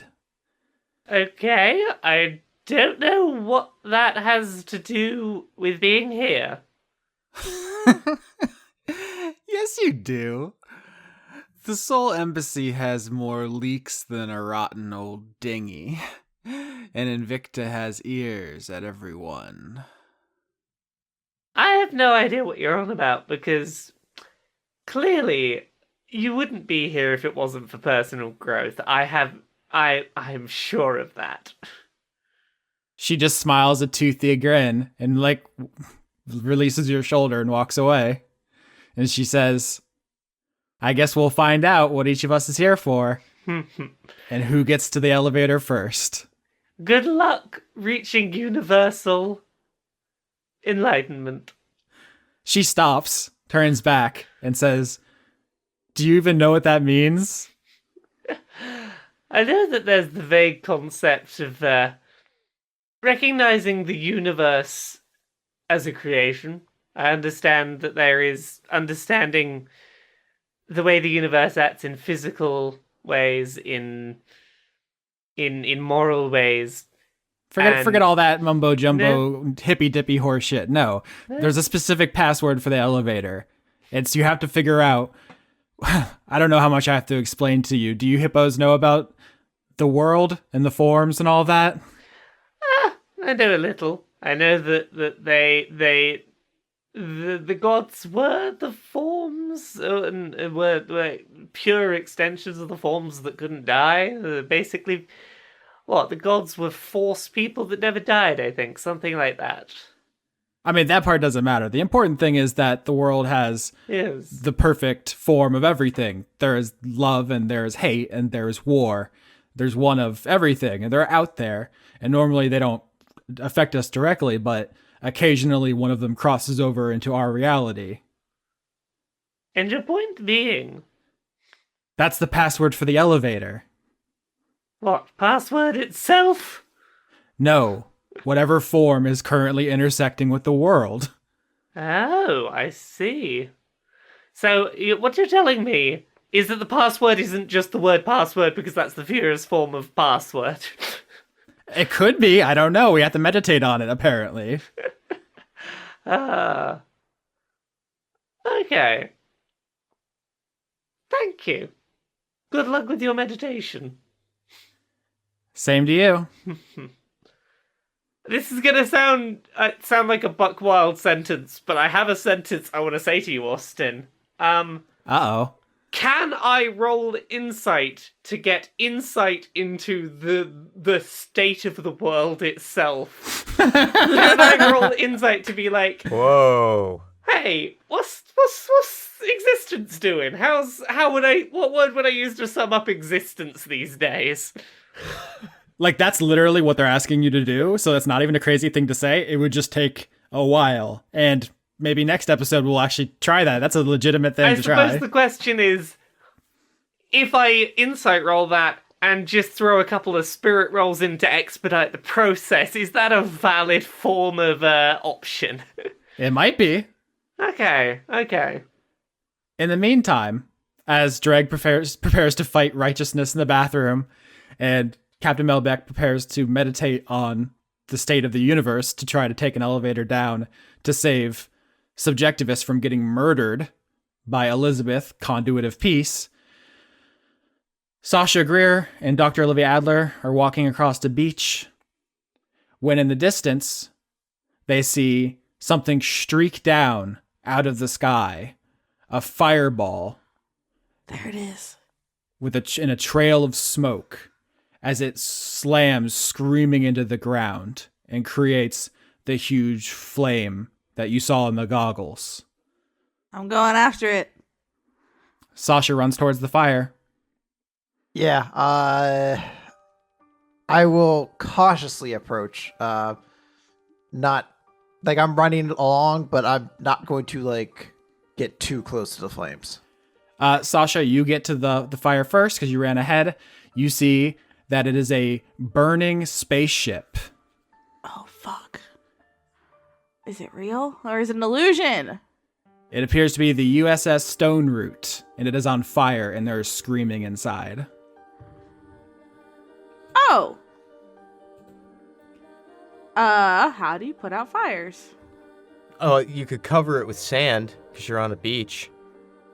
Sasha is going to use her mighty wings to try and flap sand onto it, and I'll set up the fire. Can I get a hat and a vest, and while she's doing it, I scream Pidgeotto, use whirlwind? I don't know if that would be totally appropriate because, Dr. Adler, as you approach the fire and you see Sasha trying to blow sand and wind onto the burning wreckage, you recognize the ship. Mm-hmm. And you recognize the voice screaming inside. Dun, dun, dun. I'm running towards that ship. Sasha, you're outside, you're flapping your wings, blowing sand and air on the fire, trying to put it out, and you see Dr. Olivia Adler, or at the time, Dr. Lilith Sakana, drag the screaming body of an Aarakocra out of the wreckage. Oh no. One of its wings is mangled and Oh no. destroyed by the fire. He's streaked with black soot and coughing up a mixture of blood and whatever foul fumes from the spaceship's reactor got in his lungs, and he seems to be dying. I'm doing everything in my power to save him. Who are you trying to save, Dr. Adler? Cassius Pyre, the soon-to-be leader of Invicta. What the fuck?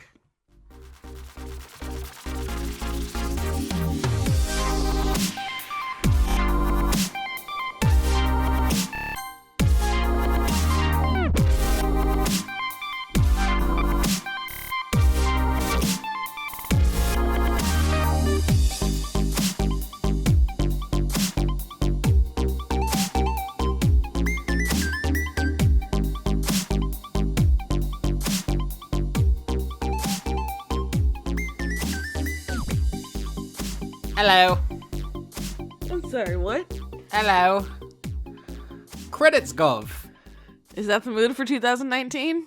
Oh yeah, it's the new year. We probably should do something New Year themed, huh? New year, new me. I hope Senpai notices me this year. What are your credit resolutions? We're gonna speed run them this year.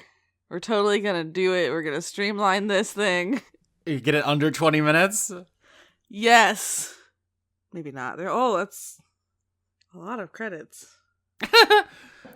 Let's do our best. We'll start with the music credits. We have Your Reality feature bass remix from Doki Doki Literature Club by the musical Ghost. We have Morning Thinker, an arrangement of Thinker from Armored Core 4 by Overclocked Remix. And we have The Sound of the Galaxy, an arrangement of Freedom's Progress from Mass Effect by Overclocked Remix.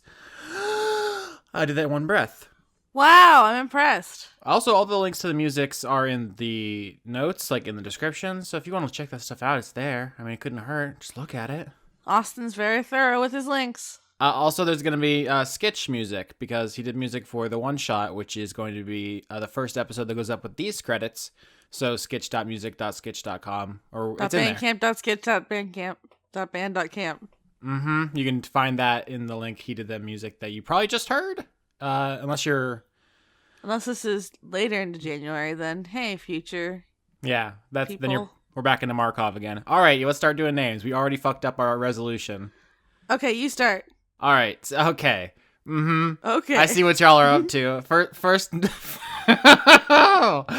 can't even start without people getting frisky in our friggin'. Okay. First one is name is it's apostrophe dash name is the first name. So Zelda the cat, conduit of disorder, but you put in a bunch of symbols there, so you go first because you know it's alphabetical order. You cheated the system. Oh. Well, that's funny because Ink dropped the conjurer conduit of ooze. I cheat the system, lol. Thought they cheated the system. Yeah, it's basically just a battle royale to determine who could cheat the system the most in alphabetical order. I'll have to figure out a way to do it in a different order because it's going to get rowdy. It's going to get real rowdy at the top of the list. Next we have, I believe, Mel Tyke. Oh. It's we usually said the name Meltiche or Melitiche. Apparently that's wrong, and they sent in the phonetic spelling. Wow, we're real bad. So that's kind of an own on us, but also thank you. I can't read phonetic spelling, so I probably messed it up anyway. Cool. Oh, a barking dog. I don't like to play favorites, but a barking dog may be my favorite because they very good patron. It's very good. A hungry otter begging for food or pets. Oh, hold on, we got a fucking competition up in here. Yeah, and they're off. All right. Aftershock. Oh no, I'm sorry. This one's the one that's meant for me.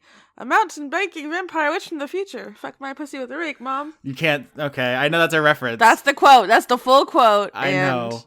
It's bad, though. I don't like it. I know. It's very bad. Okay. Aftershock. Conduit of talking shit about Winifred's mouth. That's a very specific reference to season 3. Aki Sevalainen. Albert West. Aaliyah. Alex Vepra. Andrew Birmingham. Andrew Falu. Conduit of mediocrity itself. Andrew Fedge. Conduit of always trying to smooch that ass itself. Andrew Grothin. Andy Harkins. Anime Jesus. Anna. Anthony, patron of Dora. Arachnovolt, conduit of Spider Sonas itself. Arjun de Koning. Ashley Snow. Just Ashley. August Rue. Austin the Possum Refugee. I'm a possum in this scenario? You are very possum-like. Well, okay, I'm just not going to examine that one. You're... Yeah? No, say it now. We're like here. to eat garbage. Okay, fair enough. Austin Yorkie, conduit of Spank Me Daddy? I'm so glad you had to say that one this time instead of me. And they put it in all caps and everything? Yep. Einar Johansson. Bo White.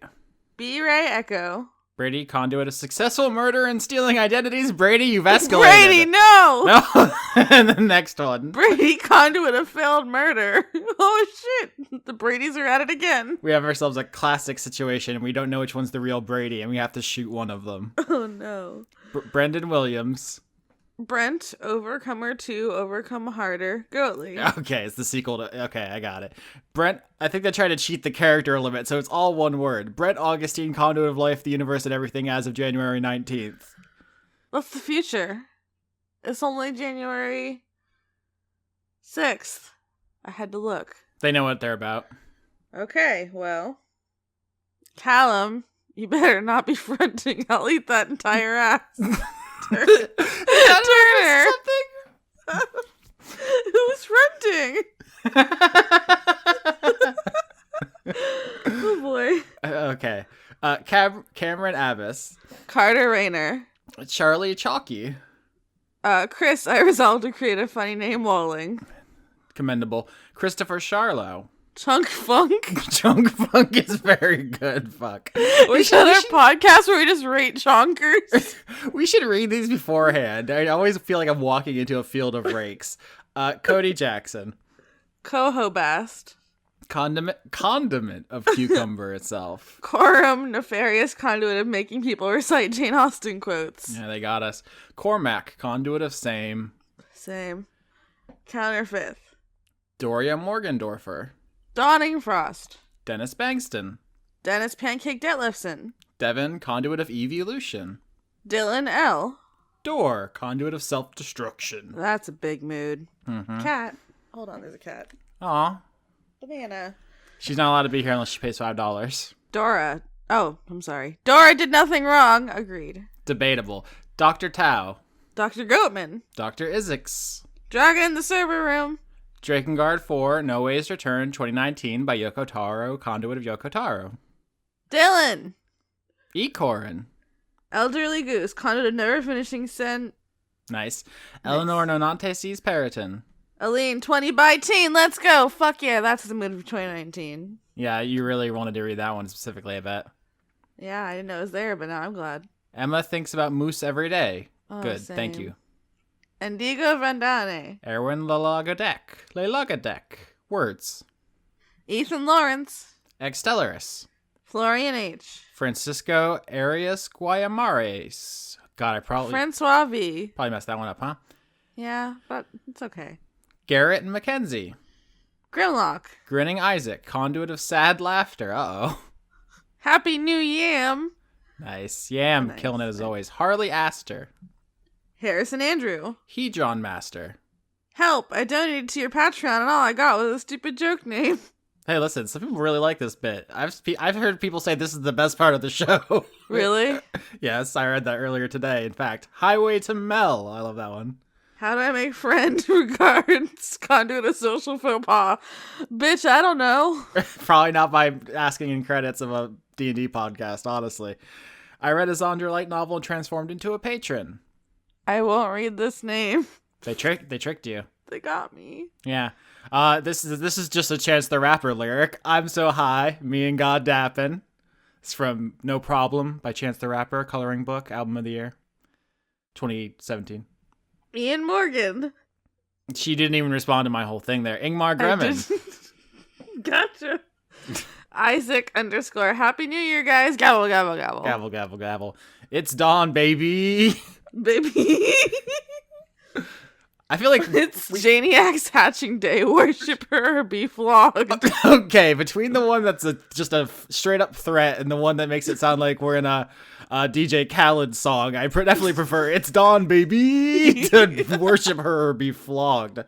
There's two different moods there. Oh boy. Jade did something wrong. Are you okay, Yeah, Jade? we know Jade. What did you do this time? She's up to something. All right. James Neely. Jamie. Jaspel burying 2018, insulting the earth so nothing ever grows from it.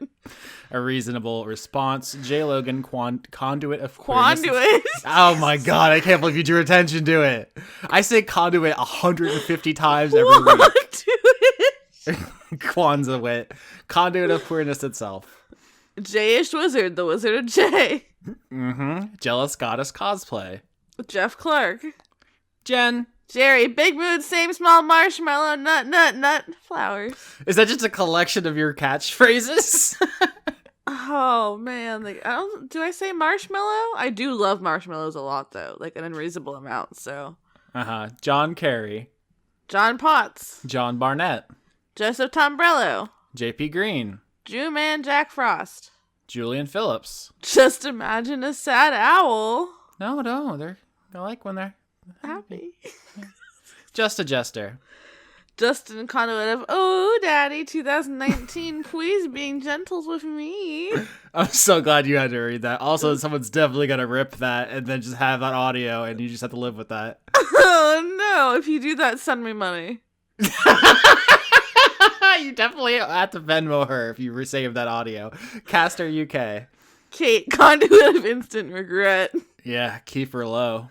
Keller Automat. Kevin Dobbins. Killer Cotton Shizno. Kitty Foe. Corrito Prime, now a college graduate and official smart person. Hey, better than me. Good job. Congratulations, Corrito Prime, on your college. Christina, conduit of the Bozog Space Republic itself, a terrifying galactic threat. The Criterion, conduit of obscure references. Same. Kyle Badsvik. What about Kyle Goodsvik? She's okay. I bet they've never heard that before. They went to middle school terrible. too, I'm Lauren. so sorry. Lana C. Nope. Lena? I always edit it out, so it's not even a running joke that you get it wrong. Yes, Lana. Lana Seawolf, Lady of Bones. Levi the Goblin Dude. Do you love a goblin? Goblins. Lindsey Graham. Not that one, hopefully. We have to make a Lindsey Graham fight. We have to make Lindsey Graham fight John Kerry. Oh no.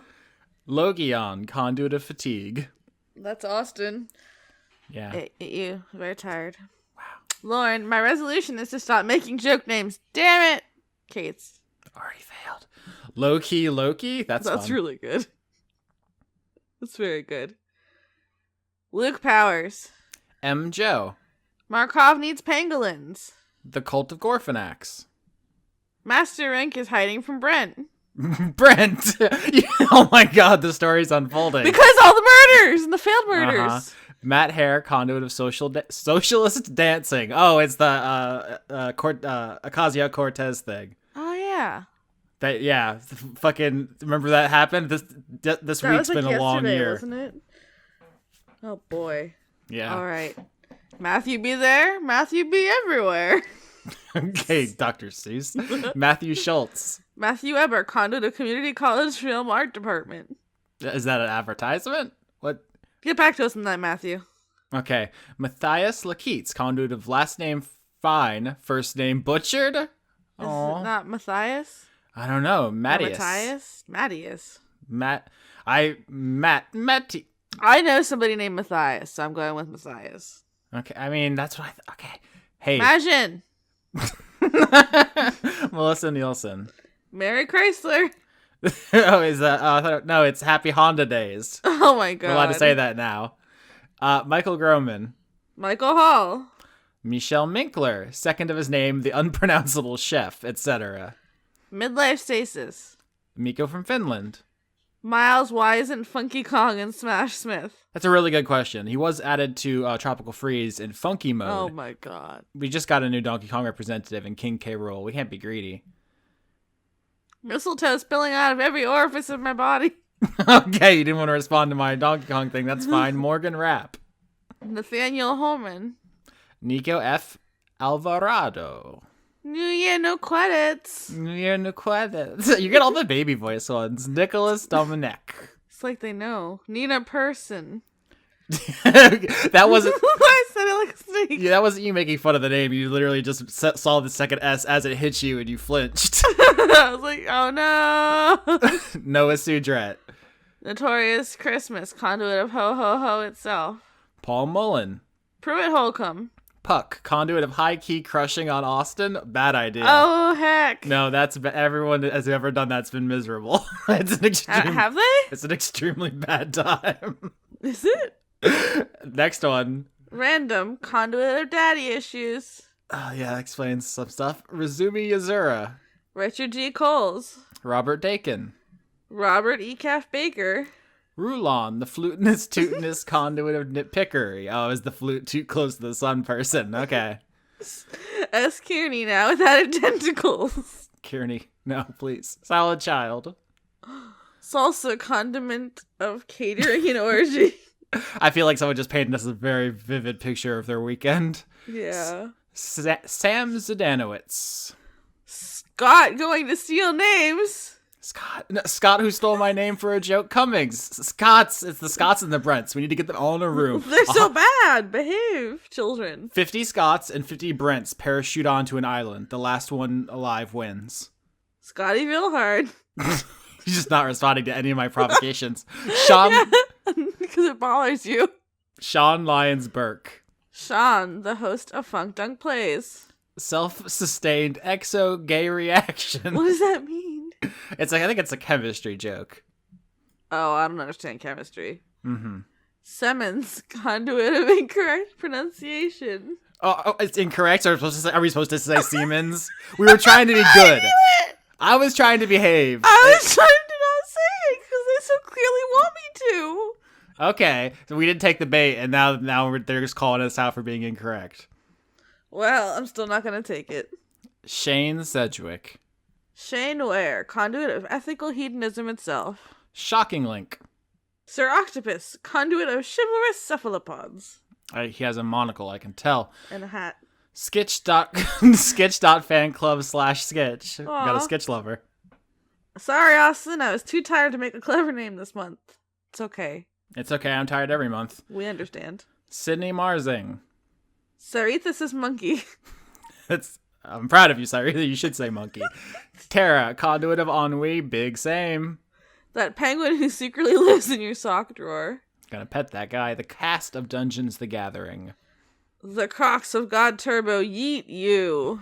Okay. Now it's just Dada. You have to admit when you're doing Dada, those are the rules. The Grand Old Duke of Yorkski. Fine. You got me. The Hat Cells. The Precursor. The Unitarian Universalist Congregation of Marietta, Georgia. Tim. Tim Lutton. Toby Gleason Stack. Toshiro Kuro, editor of Attack on Dice. Transient Passerby.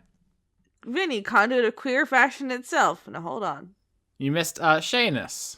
Did I miss Shanus? Hey, Shanus, I'm sorry. Or is this Shyness? They haven't told us we're incorrect, so I If you win. don't correct us, we're going to get it wrong every time. Absolutely. Vizzy Huggles. Keep up the great work, y'all. Thank you, Vizzy. Or Huggles. I don't know how you want us to refer to you. It's Huggles nice is cute. to just not always be dunked on. Yeah. Zephysaurus. I wish people call me Huggles. Anyway, Z23619, or as Lauren says, 23619. Yeah. So technically it's under 20 minutes. Does it count if we finish the names before 20 minutes? I don't even know. I'm looking. I actually have some messages here. People who Patreoned, is that a verb? People who supported the show after the PDF was assembled. So I have some here I have Amelia Sori.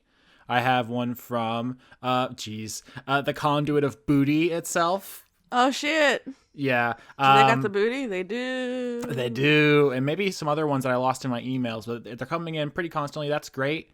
It's hard out there for everyone, and we need all the help we can get. So thank you very much. Genuinely, extremely helpful. Love you guys. 2019. Hugs for everyone. Senpai did notice you. A lot of senpais. I love all my senpais. I'm the senpai. They're the kohai. Well, that's what I was saying. We're the senpai, and we noticed them by saying their names. Oh, that's the dynamic. I guess it is now. It is. Also, if you want to notice some other senpais, we have Chris is at patreon.com/weekly manga recap. Sketch, as we said, sketch.bandcamp.com. /sketch.bandcamp/sketch.camp.band. Of course, Laura is at Laura K. Buzz everywhere at kotaku.co.uk to read the video games stuff. And she's got a book about butts. Go buy it. And another book, which is about her. And a book about herself. Yeah, definitely support that. Conrad at Conrad Zimmerman everywhere. He has a podcast called Of Horse, and he's also on Movie Boys, aka Spin-Off Doctors with Jim Sterling. I think it's on Jim Sterling's feed. Support everybody if you can. Support Chris, especially. I feel like if you can only support one, he's just so sad, and He's so sad, guys. Please help Chris. He's so fragile. Also, Austin, you're just saying that because you know the money eventually gets to you. What's that mean? It means I help you. Yeah, you do, but Yeah. that's not. Hey, I don't have ulterior motives. Listen, only one of us has chocolate rocks here, and it's not you. Okay, fine. Thank you. I met a really good cat this month. His name was Tortilla. Tortilla? Yeah, I want to shout out Tortilla. Thank you for being extremely good, Tortilla. Oh no. Why, oh no? Him's penis broke. Oh, him's penis broke. They don't know about that. I know, but that's all I can think of now. Yeah, my friend works is a veterinary technician of some sort, and she's not allowed to take pictures of the animals, but she does anyway and sends them to the group chat because she's a real one. And there's a cat who's in there for some sort of, genital thing because it happens to animals. It's fine. But the caption on the picture was "him's penis broke," and it's all we've been able to say to each other for like weeks now. Happy New Year. Happy New Year 2019. Him's penis broke. That's the mood for 2019. That's the banner we're gonna roll out. We didn't do it at midnight. It's a bladed one, but we're gonna roll it out and drop the ball. Him's penis broke. 2019. Bow, bow, bow, bow. Him's penis broke.